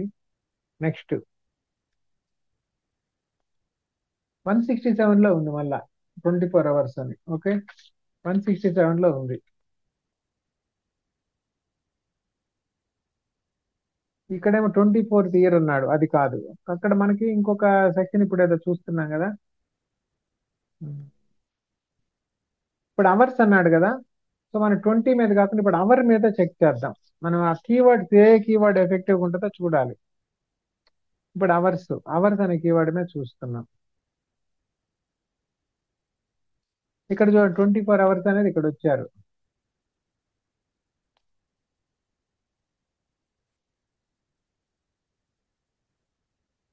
Forty two arrest and refusal to give name లో కూడా ఉంది. సో 42 లో కూడా మెన్షన్ అయింది. సో అట్లా మీరు రీసెర్చ్ చేసుకోవాలి, అప్పుడు మీకు అన్ని సెకండ్స్ గుర్తుంటాయి అన్నమాట. జస్ట్ ఎగ్జాంపుల్ గా ఒకటి చూపిస్తున్నాను. ఒక ఎన్ని దగ్గరలో ఈ 24 hours అనేది వచ్చిందో చూడాలి. చూడండి, వన్ ఇదంతా ఫిఫ్టీ వన్ కూడా చేసినాం సార్. 42 3లో వచ్చింది. అట్లా సబ్ సెక్షన్ వరకే ఉంటే 3 కూడా క్లియర్ గా పెట్టుకోండి.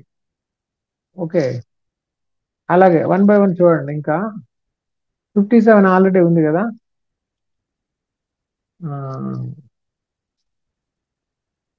76 చూడండి.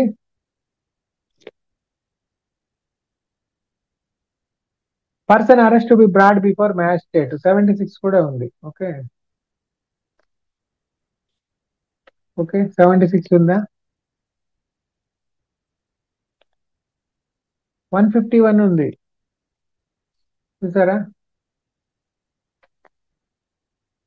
అంటే అన్ని దగ్గర 24 hours గట్టిగా చెప్పారు, కానీ ఆ కొన్ని రిపోర్టెడ్ ఇన్సిడెంట్స్ కొన్ని స్టేట్స్ లో సమ్ అదర్ ప్లేసెస్ లో ఆ అరెస్టెడ్ పర్సన్ మొహం కూడా చూడరు. వాళ్ళ ఇంట్లో ఉన్నప్పుడు ఆయన అయితే తీసుకొస్తారు, పోలీసుల కిందే ఉంటారు జీపులో, ఆయన పై నుంచి చెయ్యి ఊపుతాడు, వాడు జీపులో వచ్చి కూడా దిగడు, ఒకసారి దిగితే చూపిస్తాడు, ఆయన సరిగ్గా కనపడ్డు, ఓకే అంటాడు, వెళ్ళిపోతారు.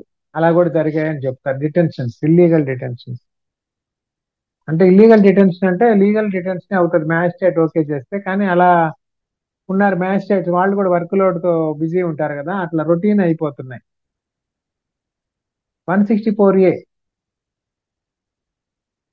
ఇది ఇది వేరే అరెస్ట్ రిలేటెడ్ కాదు, మెడికల్ ఎగ్జామినేషన్ విక్టిమ్ 24 hours లో ఉంది. సరే, జస్ట్ మరి 24 hours లో ఏమేమి చేయాలో పోలీసులకు చెప్పాలనుకున్నారు అనుకోండి మీరు, ఏదైనా ఇన్సిడెంట్ 164 అది విడిగా రాసుకోండి సపరేట్ గా. 164A. ఓకే, 167 రాశారు. ఓకే,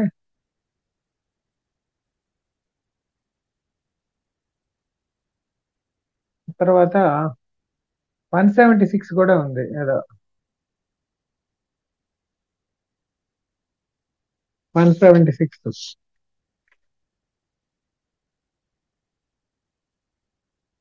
తర్వాత 407 లో ఏమి ఇచ్చారు.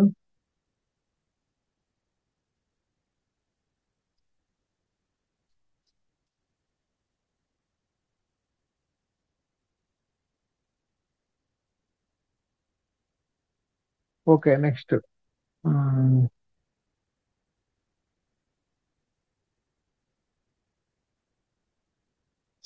అవి ఉన్న సెక్షన్స్. సో ఈ సెక్షన్స్ అన్ని చూసు అట్లా మీరు ఒక ఇది కాక మళ్ళీ కాన్స్టిట్యూషన్ లో కూడా ఆర్టికల్ 22 క్లాస్ 2 లో కూడా 24 అవర్స్ ఉంది. సో అన్ని దగ్గరలు ఉందన్నమాట. సో అరెస్టెడ్ పర్సన్ గురించి ఎప్పుడు లోపల మ్యాజిస్ట్రేట్ ముందు ప్రజెంట్ చేయాలంటే సెక్షన్ 57 ఒక్కటి రాసేసి బాగా రాస్తాం అనుకోకూడదు.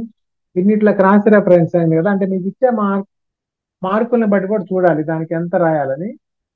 అప్పుడు కొంచెం ఈ సెక్షన్స్ కూడా టచ్ చేశారంటే మీకు కొంచెం థియరీలో ఎక్కువ కవర్ అయ్యే అవకాశం ఉంది మార్కులు. ఓకే, ఇది జస్ట్ ఫర్ ఎగ్జాంపుల్ చూపించాను. అట్లా ఏదైనా ఒక పాయింట్ తీసుకొని దాన్ని డీప్ వెళ్ళండి కొన్ని దగ్గరలో మీకు అక్కడ ఐడియా వస్తే అక్కడ. ఇప్పుడు ఈ సాఫ్ట్వేర్ కాపీస్ వల్ల మీకు సాఫ్ట్ కాపీస్ వల్ల సెర్చింగ్ ఈజీ అయింది. అంటే పుస్తకాలన్నీ వెతకాల్సి వచ్చేది కదా పేజ్ బై పేజ్. సెర్చ్ నేర్చుకోండి. సాఫ్ట్ కాపీల్లో ఇలా వెతకడం కీబోర్డ్ బేస్ తో వెతకడం నేర్చుకోండి. Prevention of injury to public property 152. Public ప్రాపర్టీకి ఇంజరీ జరగకుండా ఎలా ప్రివెంట్ చేయాలి? Empowers a police officer to intervene to prevent damage are injury to public property by arresting the person committing or attempting such damage if it is cognizable offense and cannot otherwise be prevented. ఒకసారి కేరళలో ఒక నవోదయ స్కూల్లో ఒక neighbour person with the help of local politician maybe MP or MLA అంత powerful person తో ruling పార్టీకి చెందిన అతనితో ఇంటర్వ్యూన్ అయిపోయి ఆ నవోదయ స్కూల్ యొక్క జస్ట్ చిన్న fencing single line fencing barbed wire ఉంది, ఆ వైర్ కట్ చేశాడు. సో అది కూడా పబ్లిక్ ప్రాపర్టీ కదా, బార్బుడ్ వైర్, ఒక ఓల్డ్ బార్బుడ్ వైర్, అది 10 ఏళ్ళు 20 ఏళ్ళు అయింది. So destruction of public property కింద ఆ వైర్ కట్ చేసాడని కూడా సెకండ్ లో మనం కేసు పెట్టించాం అనమాట. సో మనం డీప్ సెక్షన్స్ చదివితే అలా ఇంటర్ప్రెట్ చేయించి మనం స్ట్రాంగ్ గా రెసిస్ట్ చేయొచ్చు అంత పవర్ఫుల్ పర్సన్ అయినా. అప్పుడు వాళ్ళు స్టెప్ బ్యాక్ అయిపోయారు రిటర్న్ కంప్లైంట్ ఇస్తే. అలా next 153 inspection of weights and measures. ఇంతకుముందు చూసాం కదా weights and measures. Authorise police officer, ఇది జనరల్ గా అడగకపోవచ్చు అయినా చూడండి 153కి విడిగా ఇచ్చారు.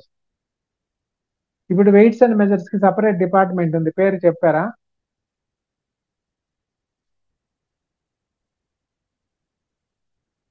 లీగల్ మెట్రాలజీ అనే డిపార్ట్మెంట్ ఉంది వెయిట్స్ అండ్ మెజర్స్ కి. అంత వాళ్ళు చూసుకుంటారు, పోలీసులు పెద్ద ఇంటర్ఫియర్ కారు. ఓకే, ఒకవేళ వీళ్ళకి ఏదైనా పెద్ద పెద్ద వాటిలో దొరికితే కూడా వాళ్ళకి ట్రాన్స్ఫర్ చేస్తారు, రెఫర్ చేస్తారు జనరల్ గా.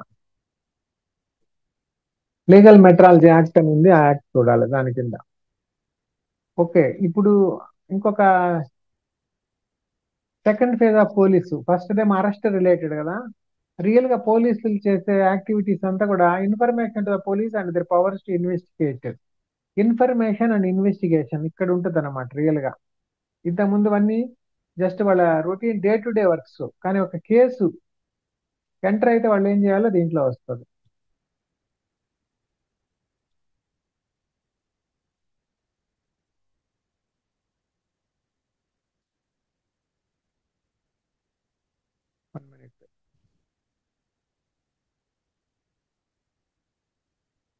To investigate and related procedures. Tabular form 154 information in cognizable cases. ఇక్కడే చూద్దాం 154.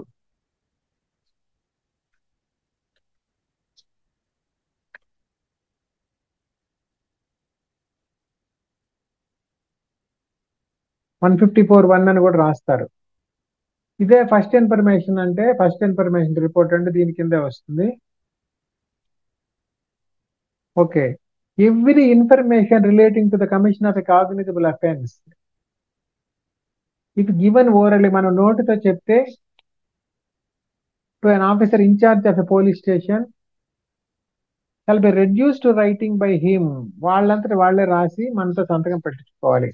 Are under his direction be read over to the informant. ఇలాంటి వాళ్ళే చదివి వినిపిస్తారు.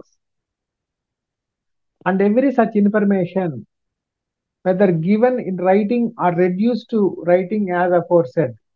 మనం రైటింగ్ లో కూడా ఇవ్వచ్చు. As aforesaid shall be signed by a person giving it and the substance thereof shall be entered in a book. Substance thereof shall be entered in a book. To be kept by such officer in such form as to the state government may prescribe in this behalf. అసలు పోలీసులు ఏ ఏ forms పెట్టుకోవాలి stations లో, ఏ ఏ books పెట్టుకోవాలని దానికి separate వేరే rule books అయి ఉంటాయి. ఆ బుక్స్ చూసి వాటి మీద కూడా కొంత కంట్రోల్ తెచ్చుకుంటే, వాళ్ళ ప్రొసీజర్స్ అన్ని అవగాహన చేసుకుంటే ఇంకా కూడా ఎఫెక్టివ్ గా డిఫెండ్ చేయొచ్చు కేసెస్ ని.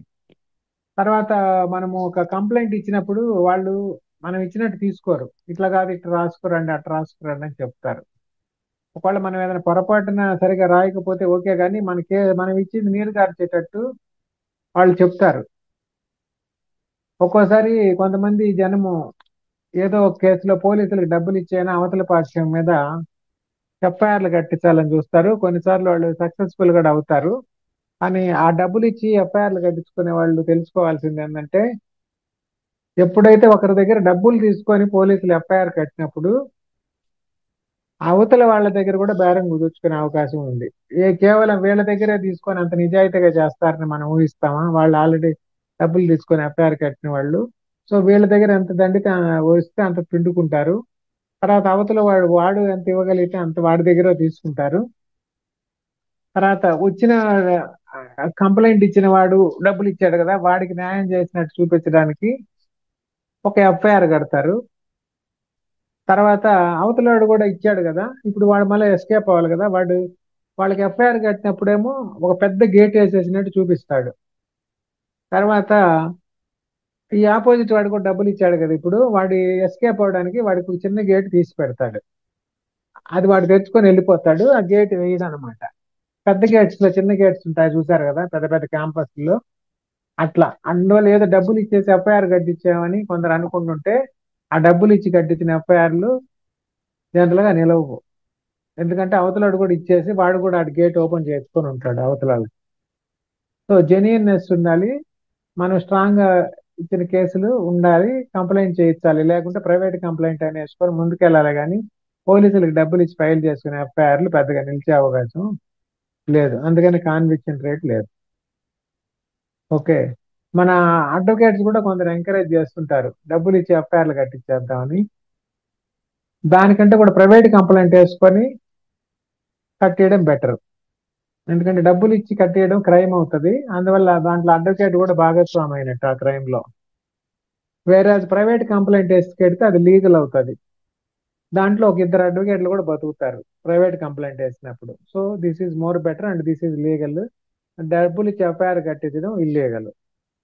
సో అది డిసైడ్ చేసుకోవాలి చేయించేటప్పుడు, అది గుర్తుపెట్టుకోవాలి. రేపు ఎప్పుడైనా దొరికితే వాళ్ళతో పాటు ఇచ్చిన వాళ్ళతో పాటు ఆ ఇన్వాల్వ్ అయిన వాళ్ళు కూడా ఇరుక్కునే అవకాశం కూడా ఉంటుంది. The recording of such information shall be videograph. తర్వాత ప్రజెంట్లీ కొత్త బిఎన్ఎస్ఎస్ లో ఏం చెప్పారంటే, మనం కంప్లైంట్ మనం పోస్ట్ కూడా చేయొచ్చు, తర్వాత మెయిల్ కూడా పంపించవచ్చు, తర్వాత అది రాటిఫై చేయాలి. మన స్టేషన్కి వెళ్ళే ఇవ్వాల్సిన పని లేదు. ఈవెన్ మెయిల్ కూడా చేయొచ్చు అనే ప్రొవిజన్ ఇచ్చారు. కానీ ప్రజెంట్లో అది లేదు కాబట్టి ఇంతవరకే కన్ఫైన్ అవుదాం. తర్వాత కొన్ని స్పెషల్ సెక్షన్స్ ఇచ్చారు, రేప్ సెక్షన్స్, ఇట్లా లేడీస్ మీద అత్యాచారాలు చేసిన అదర్ సెక్షన్స్ 354 అలాంటివన్నీ. Provided that information is given by women against whom an offense under 326A so and so is committed, is alleged to have been committed or attempted, then such information shall be recorded by women police officer. అంటే ఇక్కడ ఎక్కడైతే lady బాధితులు ఉన్నారో, women victims ఉన్నారో, particular గా ఈ sexual offences లో women police officer record చేసుకోవాలని ఇచ్చారు. మళ్ళీ ప్రొవైడెడ్ దట్ అంటూ కొన్ని అడిషనల్ క్లాజెస్ ఇచ్చారు. ఈ so and so is attempted or is temporarily or permanently mentally or physically disabled, then such information shall be recorded by a police officer at the residence of the person seeking to report. ఈ offences లో మైనర్లు కానీ ఇంకా mentally incapable persons వాళ్ళు ఉన్నప్పుడు వాళ్ళ ఇంటి దగ్గర కూడా రికార్డ్ చేయొచ్చు, ఇలాంటి వేరే అదర్ ప్లేస్ అయినా కూడా రికార్డ్ చేసుకోవచ్చు. ఇక్కడ recording of such information also shall be videographed అని ఇచ్చాడు వీటిల్లో. బికి B the police officer shall get the statement of the person recorded by a judicial magistrate under clause A of section 5A of section 164 as soon as possible. 164 తర్వాత చూద్దాం. A copy of information shall be given forthwith free of cost to the informant. ఓ complaint ఇస్తాము, FIR కట్టడానికే police station. Criminal కేసులు ఎక్కువ ఎందుకు వీగిపోతాయంటే ఆ crime అవగానే రిపోర్ట్ చేయాలి. దాన్ని ఎక్కడికో టైపింగ్ సెంటర్ తీసుకెళ్లి బాగా నీట్ గా టైప్ చేయించి ముందు వెనక ఆ మొత్తం లేనిపోయిన వాళ్ళందరినీ కలిపేసేసి వాళ్ళు లేని వాళ్ళని కూడా కలపడ ట్రై చేసి ఒక తయారు చేస్తారు. తయారు చేయగానే పోలీసుల దగ్గరికి పోగానే వాళ్ళు కూడా వెంటనే అది తీసుకోరు. వాళ్ళు స్టేషన్ చుట్టూ 3-4 డేస్ తిప్పుకొని వీళ్ళు మళ్ళీ డబ్బులు ఇచ్చే ఎమ్మెల్యేతో ఎంపీతోనే చెప్పించుకున్నాక అప్పుడు రిజిస్టర్ చేస్తారు. అప్పటికే ఆ నేరం జరిగి 3-4 డేస్ అయిపోయి ఉంటది. అప్పుడే వెన్ క్రైమ్ ఈజ్ ఆ ఇన్సిడెంట్ ఈజ్ గ్రీన్ అన్నమాట. ఇవాళ 3 రోజుల తర్వాత ఎఫ్ఐఆర్ రిజిస్టర్ చేసాక అప్పుడు ఎక్కడ మెడికల్ ఎగ్జామినేషన్ పంపిస్తాడు, ఏదన్నా ఇంజరీస్ అలాంటివన్నీ ఉన్నప్పుడు లేదంటే అదర్ థింగ్స్ ఉన్నప్పుడు. ఎప్పుడైతే ఆ ఇన్సిడెంట్ కి తర్వాత 3 డేస్ గ్యాప్ కే కేసు నీరుగారిపోద్ది సగం, అక్కడే వీకెన్ అయిపోయి ఉంటది కేసు. అందుకని ఎప్పుడు కూడా వాళ్ళు ఎఫ్ఐఆర్ కట్టకపోయినా మనం రిటర్న్ గా వాళ్ళకి పోస్ట్ చేసేయాలి. ఈమెయిల్ కూడా పంపించవచ్చు ప్రజెంట్ సర్కమ్స్టెన్స్ లో. తర్వాత నిదానంగా వాళ్ళ దగ్గరికి పోవచ్చు. అప్పుడు మేము 3 డేస్ బ్యాకే మీకు మెయిల్ చేసామండి ఇదని మనం డిమాండ్ కూడా చేయొచ్చు. వాళ్ళు ఎఫ్ఐఆర్ 3 డేస్ తర్వాత కట్టినా మనం అప్పుడు కోర్టులో చూపించవచ్చు మన దగ్గర ఉన్న ఎవిడెన్స్. 3 డేస్ బ్యాక్ ఇచ్చాము, వాళ్ళు డిలే చేసినందువల్ల మాకు నంబరింగ్ లేట్ అయిందని మనం ఫైల్ చేయొచ్చు. Okay, next. If satisfied that such information discloses the commission of a cognizable offense, shall either investigate the case himself. అక్కడ any person aggrieved by refusal on part of an officer in charge of police station, ఇది important, record the information, may send the substance of such information in writing and by post to the superintendent of police concerned. Private complaint అనేది వినుంటారు, ఇక్కడ begin అవుతుంది private complaint foundation. ముందు పోలీసులకి ఎస్హెచ్ఓకి intimate చేయాలి. SHO అంటే సబ్ ఇన్స్పెక్టర్ ఇన్స్పెక్టర్ ఉంటారు. ఇన్స్పెక్టర్ అని చెప్పాను కదా ఇంతకుముందు డిస్కస్ చేసాము. సర్కిల్ ఇన్స్పెక్టర్ అనే డిజిగ్నేషన్ ఎక్కడ పోలీస్ డిపార్ట్మెంట్ లో లేదు. ఆ డిజిగ్నేషన్ సబ్ ఇన్స్పెక్టర్ కి next officer is not circle inspector officially. ఆయన official designation is only called inspector. Circle అనేది ఆయన జ్యూరిస్డిక్షన్ ని వాళ్ళు వాళ్ళ సర్కిల్ అంటారు.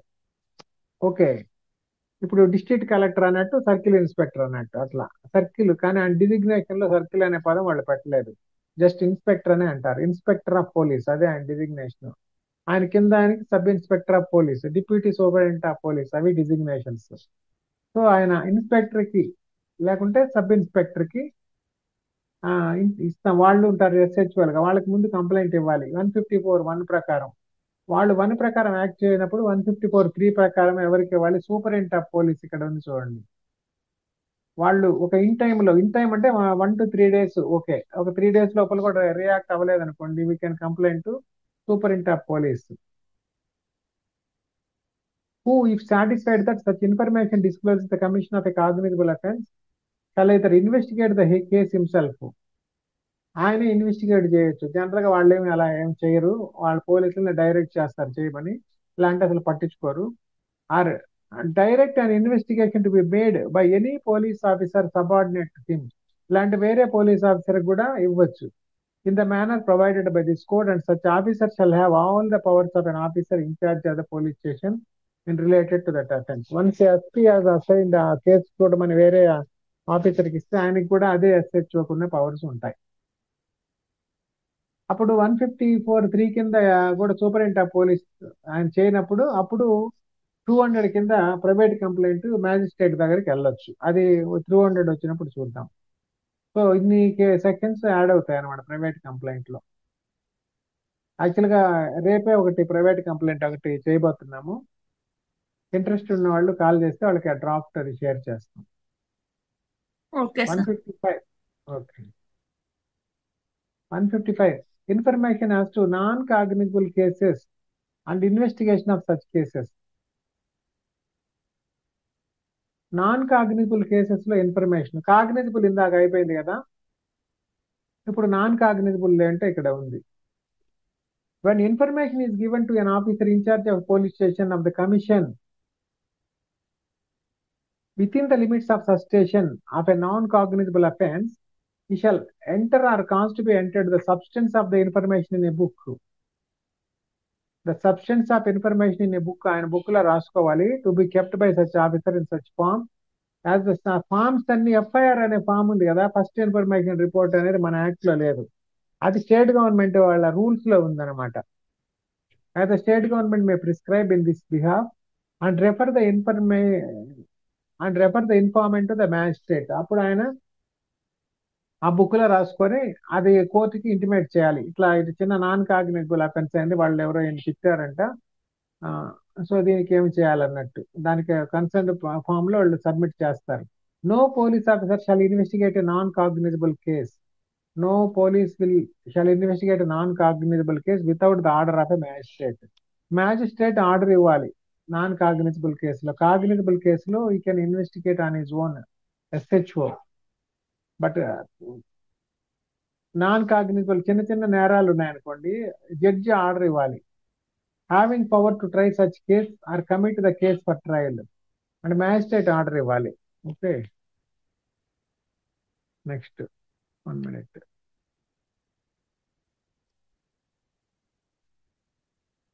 Any police officer receiving such order may exercise the same powers in respect of the investigation as an officer in charge of police station may exercise in a cognizable case.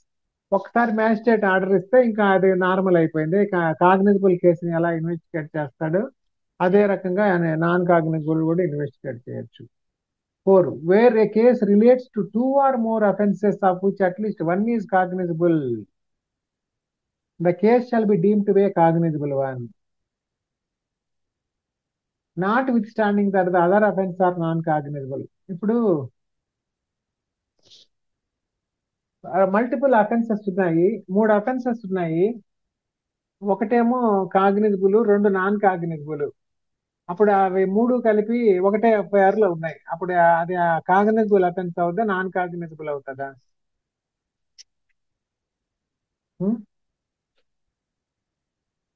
Chicken curry ఉంది, అది వెజిటేరియనా non వెజిటేరియనా చెప్పండి simple గా. Non vegetarian sir. ఇప్పుడు గోంగూర chicken curry ఉంది, గోంగూర chicken, అది non వెజిటేరియనా వెజిటేరియనా? అది కూడా non vegetarian. అట్లనే ఇది కూడా ఒక కాగ్నిజబుల్ అఫెన్స్ ఉండి ఇంక 100 నాన్ కాగ్నిజబుల్స్ ఉన్నా గానీ అది నాన్ వెజిటేరియన్ అయిపోయింది. మీరు ఒక్కసారి చికెన్ ఆడ పెట్టాక ఐటమ్ దాంట్లో గోంగూర వేయండి, ఆలు వేయండి, బఠానీ వేయండి, ఇంక ఏం వేసినా గానీ అది టోటల్ గా అది నాన్ వెజిటేరియన్ అయిపోయినట్టే, అది కాగ్నిజబుల్ కేసు అయిపోయింది. ఓకే, లా అంతా కూడా లైక్ కుకింగ్ లాగానే అనమాట, పర్టికులర్ గా drafting. Okay, police officers power to investigate cognizable case. Cognizable case investigating powers ఎలా ఇచ్చారు. Any officer in charge of police station may without the order of magistrate investigate. Order of the magistrate అవసరం లేదు. Investigate any cognizable case which a court having jurisdiction over the local area within the limits of such station would have power to inquire into or try under provisions of chapter 13 ప్రకారం ఆయన investigate చేయొచ్చు. No proceeding officer of a police officer in any such case shall at any stage shall be called in question on the ground that the case was one which such officer was not empowered under this section to investigate. ఒకసారి police officer investigation start చేశాక మధ్యలో ఇప్పుడు అంతా అయిపోయాక వచ్చి ఆయనకి అధికారం లేదండి, ఆయన సబ్ ఇన్స్పెక్టరే ఈ కేసు చేయాలంటే ఇన్స్పెక్టర్ కావాలని చెప్పడానికి లేదు. No proceeding of an officer in any case shall at any stage be called in question on the ground that the case was one which such officer was not empowered under this section to investigate. ఆయన ఒంగోలు ఆయన ఇక్కడ Vijayawada case investigation ఇచ్చారని question చేయడానికి లేదు.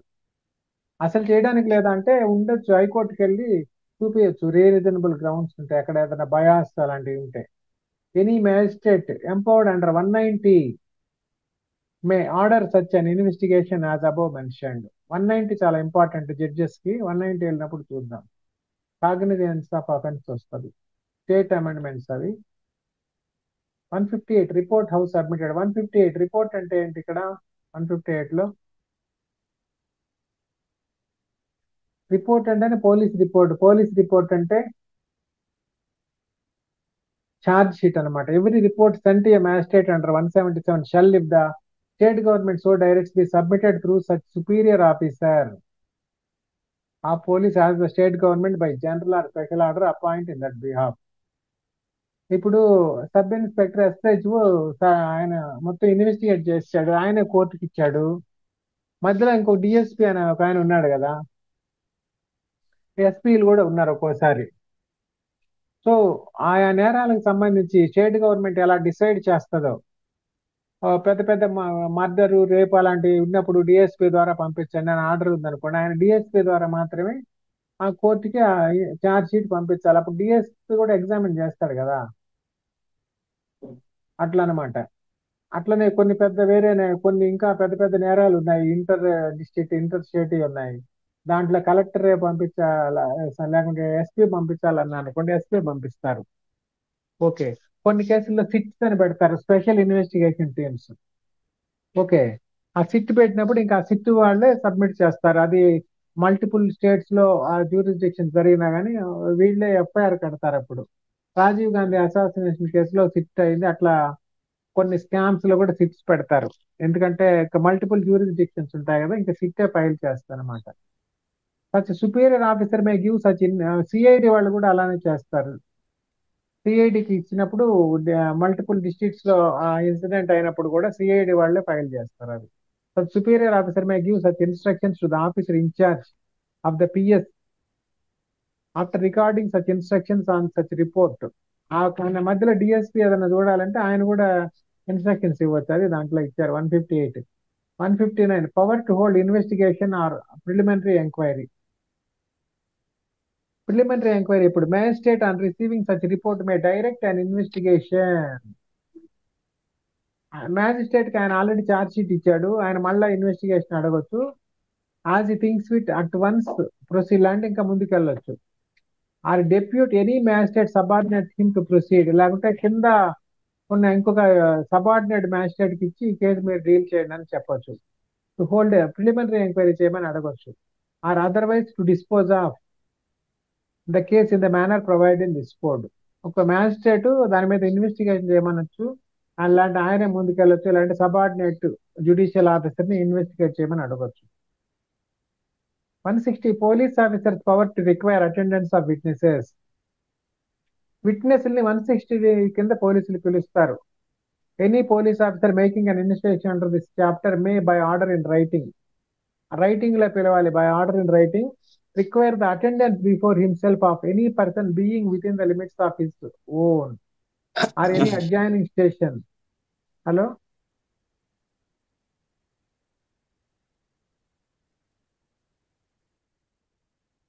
Adjoining station, అది ఎవరో వచ్చారు. From the information given or otherwise appear కమ్మని ఆర్డర్ ఇచ్చేయచ్చు. ఇంకా అదర్ థింగ్స్ ఉన్నాయి. 161 ఇది అందరికీ ఇంపార్టెంట్. 161 స్టేట్మెంట్ అంటారు. అంటే విట్నెస్లు ఇచ్చిన స్టేట్మెంట్. 160లో విట్నెస్ రమ్మంటాడు, 161లో విట్నెస్ దగ్గర స్టేట్మెంట్ తీసుకుంటాడు.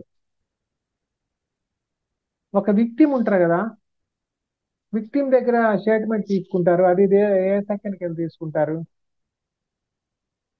Victim statement. ఇది విట్నెస్ స్టేట్మెంట్ 161 కదా. విక్టిమ్ స్టేట్మెంట్ పించేయండి లోపల.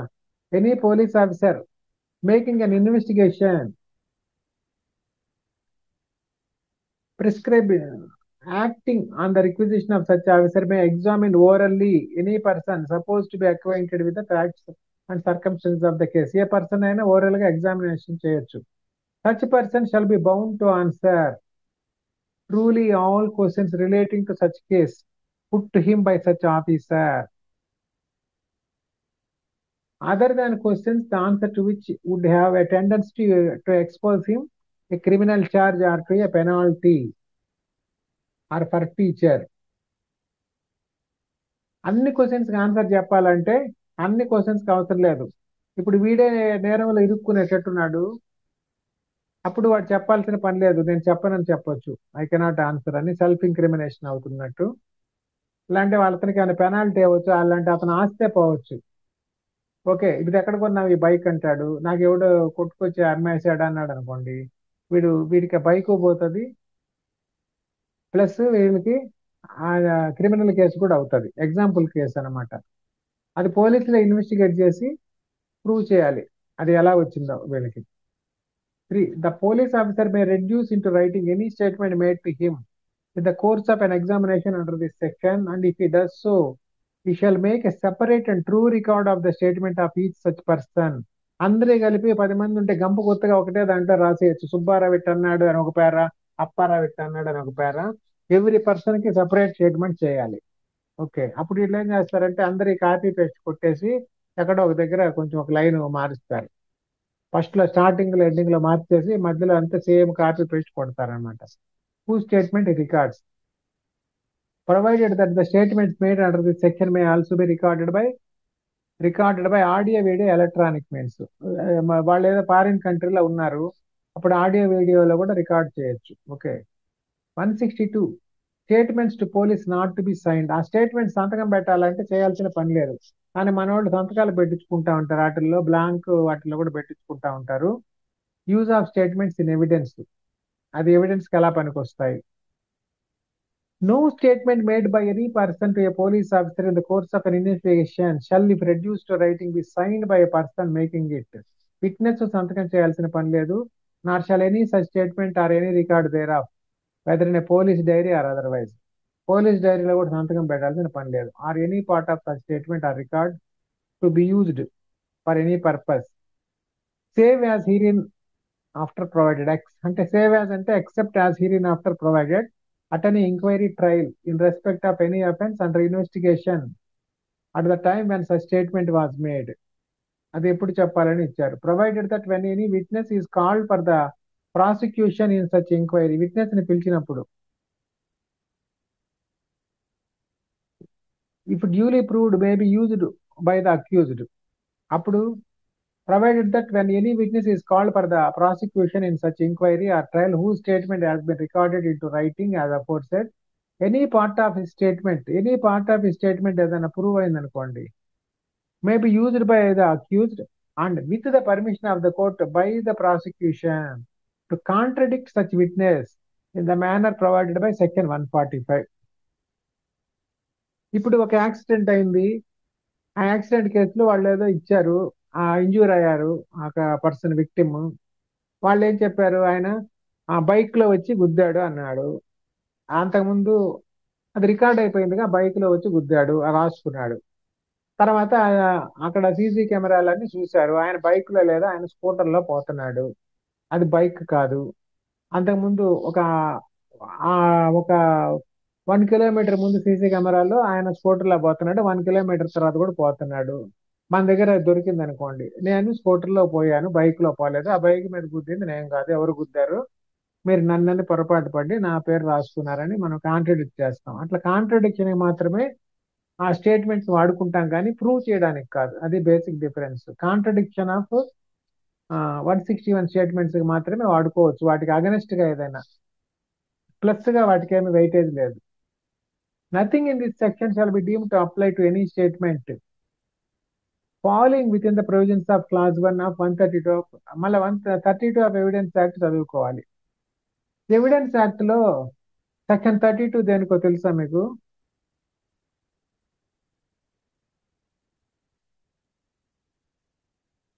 సెక్షన్ 32 గుర్తులేదా? చాలా ఇంపార్టెంట్. 32 సెక్షన్ ఏ యాక్ట్ లో ఉన్నా కొంచెం లైట్ ఇంపార్టెంట్ అయినా గుర్తు పెట్టుకోవాలి. ఎందుకు?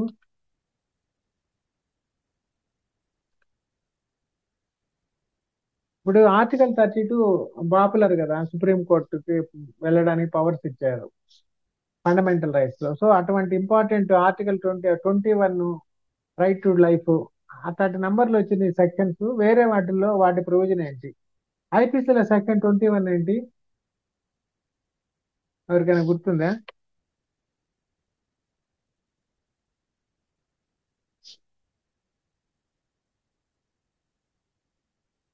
ఐపీసీలో 21 పబ్లిక్ సర్వెంట్ వస్తాడు. ఓకే, ఆ తర్వాత ఇందాక ఒకటి అనుకున్నాము, అదేం section? Article Indian evidence act లో 32 సెక్షన్. ఇప్పుడు 32(1) లో ఏమొస్తుంది? డయింగ్ డిక్లరేషన్ అంటారు కదా, దాంట్లో వస్తుంది అది. ఓకే, దాంట్లోకి వెళ్ళినప్పుడు చూద్దాం మనం. ఇందాక ఒకటి అడుగుతున్నాను చెప్పలేదు, విక్టిమ్ స్టేట్మెంట్ ఎక్కడ రాస్తారంటే, విక్టిమ్ కూడా ఒక విట్నెస్ అవుతాడు, గుర్తుపెట్టుకోండి. ఫస్ట్ విట్నెస్ జనరల్ గా విక్టిమ్ నే పెడతారు. సో విక్టిమ్ స్టేట్మెంట్ కూడా 161 కింద వస్తుంది. Okay. 163 no inducement to be offered. వాళ్ళకేమి ఇండ్యూస్మెంట్ చేయకూడదు. బాబు నువ్వు నేరం ఒప్పుకో, నీకు ఇక్కడ పలానా వార్డు వాలంటీర్గా ఇచ్చేస్తాను, లేదంటే కంప్యూటర్ ఆపరేటర్గా పెట్టిస్తాను, పలానోడు కొట్టాడని చెప్పు, మాకు తాకులు ఎవరు దొరకలేదు అని చెప్పకూడదు. ఏదో లోన్లు ఇప్పిస్తామని అట్లాంటి ఇండ్యూస్మెంట్స్ ఏమి చేయకూడదు. ఇలాంటి జాబ్ ఇస్తామని, డబ్బులు ఇస్తామని అట్లా సాక్షులకు కానీ అదర్కి. No police officer or other person in authority, పోలీసులు కానీ other person in authority shall offer or make causative offer or made any such inducement, threat or promise as is mentioned in section 24 of Indian evidence act. ఎటువంటి inducement చేయకూడదు. But no police officer or other person shall prevent by any caution or otherwise any person from making in the course of any investigation under this chapter any statement which he may be disposed to make his own free will. Okay. But no police officer or other person shall prevent by any caution or otherwise. పోలీసులు వాడు ఎవరైనా చెప్తుంటే వాడిని చెప్పనీయకుండా ఆపడానికి లేదు. Okay. ఇప్పుడు ఎంత section లో ఉన్నాం మనం? 163లో ఉన్నాం. 176 ఆపేస్తాం. 164 recording of confessions and statements ఎలా చేయాలని ఇచ్చారు. 164 ఇక్కడ చూసేస్తాం దీంట్లో. 163 no prohibits police from offering inducements, threats or promises to obtain statements or confessions. Okay. 164 allows magistrate to record confessions or witness statements. 164 statement important ఎందుకంటే 164 magistrate రికార్డ్ చేస్తారు, 161 పోలీసులు record చేస్తారు. Following strict safe guards. Person is bond of non obligation to confess.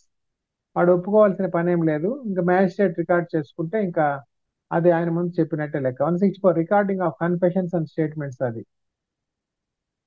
ఒక 164 medical examination of rape victim దీంట్లో ఇచ్చారు.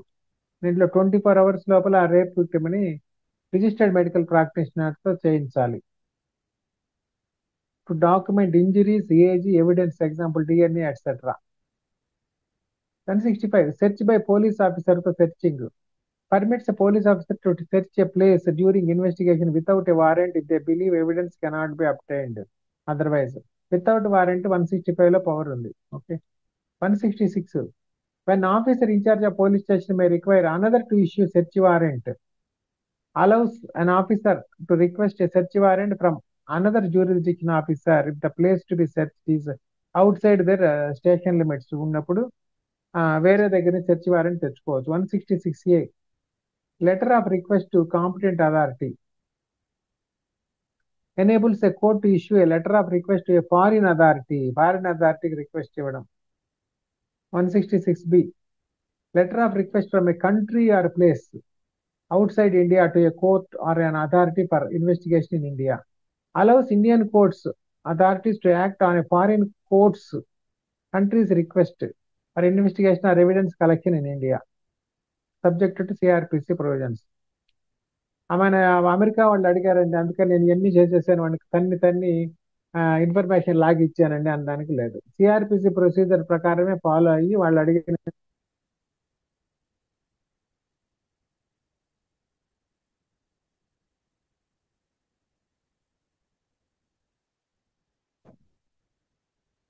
Okay.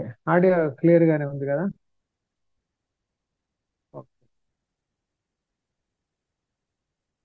వినిపిస్తుంది sir, audio బానే ఉంది.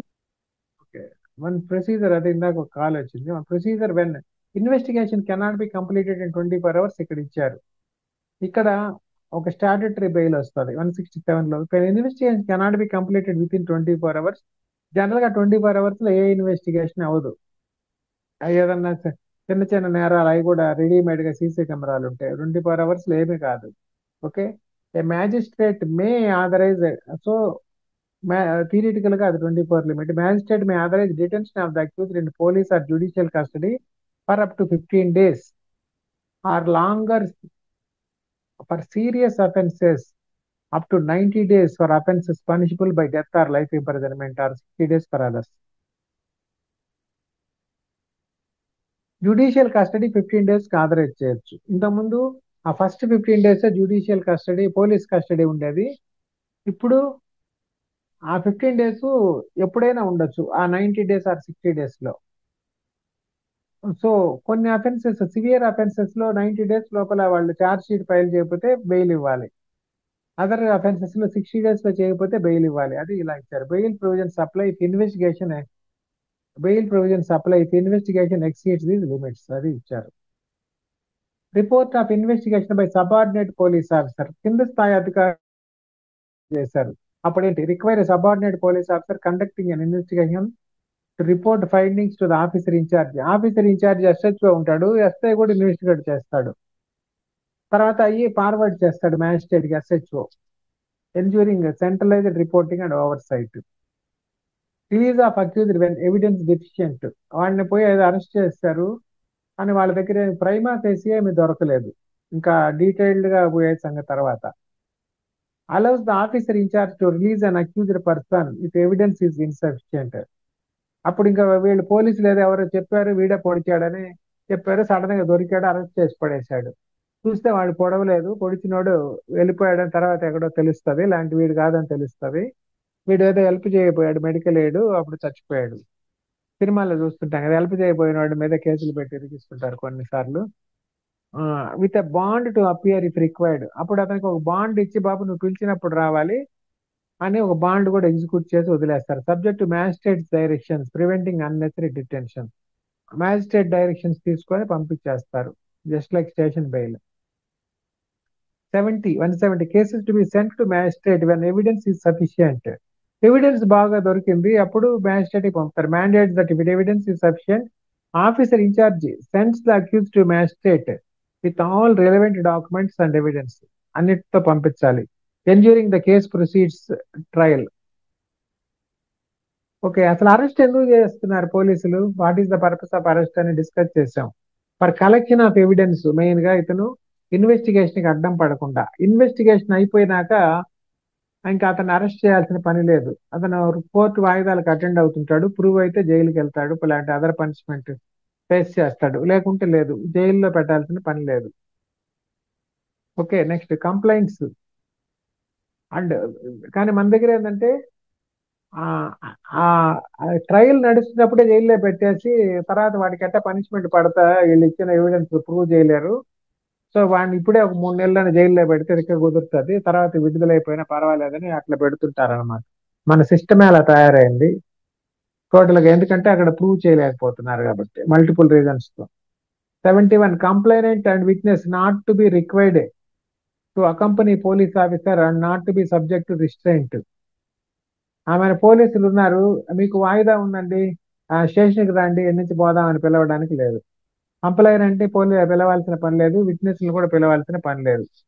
Complainant and witnesses not to be required to accompany police officer and not to be subject to restraint. ఇప్పుడు మన దగ్గర సిటీల్లో అంటే ఓకే, కొన్ని విలేజెస్ లో ఉంటాయి, ఆ పోలీస్ స్టేషన్ ఉంటది, అది ఎక్కడో వేరే దగ్గర ఉంటది కోర్టు. ఇప్పుడు ఎగ్జాంపుల్ ఎక్కడో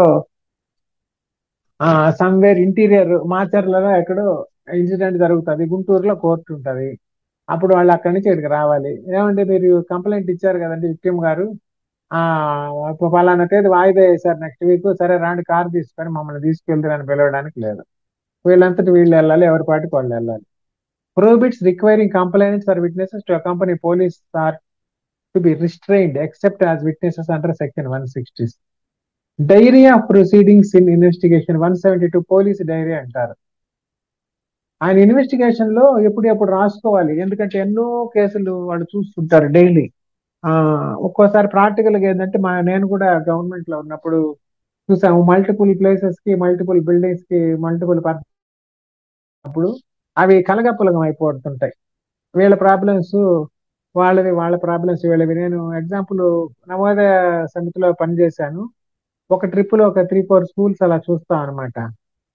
ఒక్కొక్క దగ్గర డిఫరెంట్ ప్రాబ్లమ్స్ ఉంటాయి, వీళ్ళు ప్రాబ్లమ్స్ చెప్తారు, అంతా బాగానే ఉంటది. ఇంకో స్కూల్కి పోగానే మనం ఒక రికార్డు చేసుకోకపోతే 4 స్కూల్స్ చూసాక ఎవరి ప్రాబ్లమ్స్ ఏంటో తెలియదు, అందువల్ల ఎక్కడ రాసుకోవాలి. పోలీసులు కూడా అంతే, public servants multiple cases deal చేస్తుంటారు, ఒకే రోజు కూడా 2-3 కేసులు ఇన్వెస్టిగేట్ చేస్తుంటారు, ఇంకా ఎక్కువ కూడా చేస్తుంటారు, మళ్ళీ వేరే డ్యూటీలు కూడా చేస్తుంటారు. వాళ్ళు 12 అవర్స్ పైన పని చేస్తుంటారు. వాళ్ళ స్ట్రెస్ లో కూడా ఉంటారు, వర్క్ లోడ్ లో. అప్పుడు వాళ్ళు కరెక్ట్ గా రికార్డ్ చేసుకుంటేనే అది రికార్డ్ ఉంటుంది, కానీ అన్ని మెమరీ మీద మనం పెట్టుకోలేము. నెవర్ ట్రస్ట్ యువర్ మెమరీ అని చెప్తాడు ఒక ఆయన అడ్వకేట్. ఎవ్రీథింగ్ ఆయన నోట్ డౌన్ చేసుకుంటాడు అనమాట, స్మాల్ థింగ్ కూడా. ఎందుకంటే మనం మర్చిపోయే అవకాశం ఉంది కాబట్టి. ఇక్కడ కూడా అదే చెప్పారు, పోలీసులు డైరీ రాసుకోవాలి. డైరీ అంటే ఆయన జీవిత చరిత్ర కాదు, ఆ కేసుకి రిలేటెడ్ గా. Requires police officers to maintain a daily investigation diary. వాళ్ళు ఎప్పుడైతే ఆ కేసుకి ఇన్వెస్టిగేట్ చేశారో దాని గురించి రాసుకోవాలి. Recording all action statements and findings. ఎక్కడెక్కడ పోయారు, ఎవరెవరిని కలిశారు, ఏమేమి చూశారు, వాట్ ఎవర్ ది అబ్జర్వేషన్స్, అవన్నీ రాసుకోవాలి. అవన్నీ మ్యాజిస్ట్రేట్ కి ఇవ్వాలి, విక్టిమ్ కి ఇవ్వాల్సిన పని లేదు. విక్టిమ్ కి ఇవ్వాల్సిన పని లేని డాక్యుమెంట్ ఉంటే వన్ ఆఫ్ ద థింగ్ కోర్టుకి ఇచ్చేది డైరీ, పోలీస్ డైరీ అనమాట. డైరీని మనం డిమాండ్ చేయలేం. The diary is confidential but can be used by courts. Court వరకు డైరీ ఇస్తారు. Ensuring transparency and accountability. Victim demand చేయకూడదు డైరీని. 173 report of police officer on completion of investigation. Police officer investigation అయిపోయాక report. అది mandate officer in charge submit a final report, అదే charge sheet or closure report అంటారు. To the magistrate upon completion of investigation. దాంట్లోనే అన్ని ఇవ్వాలి, detailing evidence, charges and accuse details అన్ని. ఆయన వాళ్ళ మీద అగనిస్ట్ గా ఏమేమి ఎవిడెన్స్ ఉంది, వాళ్ళ మీద నేరాలు ఆరోపణలు ఏంటి, చార్జెస్ ఏంటి, వాళ్ళ పర్టికులర్స్ ఆఫ్ అక్యూజ్డ్, వాళ్ళు ఎవరు, సన్ ఆఫ్, అడ్రస్ అంతా. Further investigation is allowed if new evidence emerges. తర్వాత ఫర్దర్ ఇన్వెస్టిగేషన్ కూడా ఒక్కోసారి అలౌ చేస్తారు. ఎందుకంటే ఒక్కోసారి చూస్తున్నాం, పైకి కొందరు ఉంటారు నేరస్తులు, వెనకాల చేయించే వాళ్ళే ఉంటారు, వాళ్ళే మేమే చేసామని ఒప్పుకుంటారు. తర్వాత ఇప్పుడు ఎక్కడో బయటపడుతుంది, 1 సంవత్సరం, 2 ఏళ్ళకు, 5 ఏళ్లకు కేసు కూడా తెమలదు, కానీ ఎక్కడో లీక్ అవుతుంది. వీళ్ళు కాదు అసలు చేయించిన వాళ్ళు వేరే, వీళ్ళు అడవిలో చెట్లు వీళ్ళే కొట్టారు, కానీ కొట్టించిన వాడు వెనకాల పుష్ప ఒకడు ఉన్నాడు, ఆ పుష్పాన్ని పట్టుకోవాలి ఇప్పుడు అని వస్తారన్నమాట. దొరికే వాళ్ళు కొట్లు చెట్టు కొట్టే వాళ్ళే కదా దొరుకుతారు. సో ఫర్దర్ ఇన్వెస్టిగేషన్ మళ్ళీ పుష్ప వన్ ఎవరు, పుష్ప టూ ఎవరు పట్టుకోవడానికి వెళ్తుంటారు అనమాట. అలా 174 police to enquire and report on suicide. Suicide అయినప్పుడు పోలీసులు ఎలా ఇంటిమేట్ చేయాలి. రిక్వైర్స్ పోలీస్ టు ఇన్వెస్టిగేట్, ఇది ఇంక్వెస్ట్ రిపోర్ట్ అని కూడా ఉంటుంది. రిపోర్ట్ ఏ మ్యాజిస్ట్రేట్. సూసైడే కాదు, సూసైడ్ అయినప్పుడు, అన్నేచురల్ డెత్, సస్పీషియస్ డెత్ అయినప్పుడు, ఎప్పుడు అవుతాయి అట్లాంటివి, కాదురు బై యానిమల్స్, పాము గరిచి ఉంటారు, చచ్చిపోయి ఉంటారు. ఓకే, అక్కడ ఏమి తెలియదు, పాయిజన్ పడిపోయి ఉంటారు, యాక్సిడెంట్ జరిగి ఉంటాయి, ఏదో చెట్టు పడి ఉంటుంది, కాలువలో కొట్టుకుపోతారు ఒక్కోసారి. ఆర్ పాసిబుల్ ఫౌల్ ప్లే, ఇలాంటి ఎవడో చంపేసి ఆడ పడేసి పోయింటాడు, ఎవరు చేశారో తెలియదు, అన్ఐడెంటిఫైబుల్ రీజన్స్ అనమాట.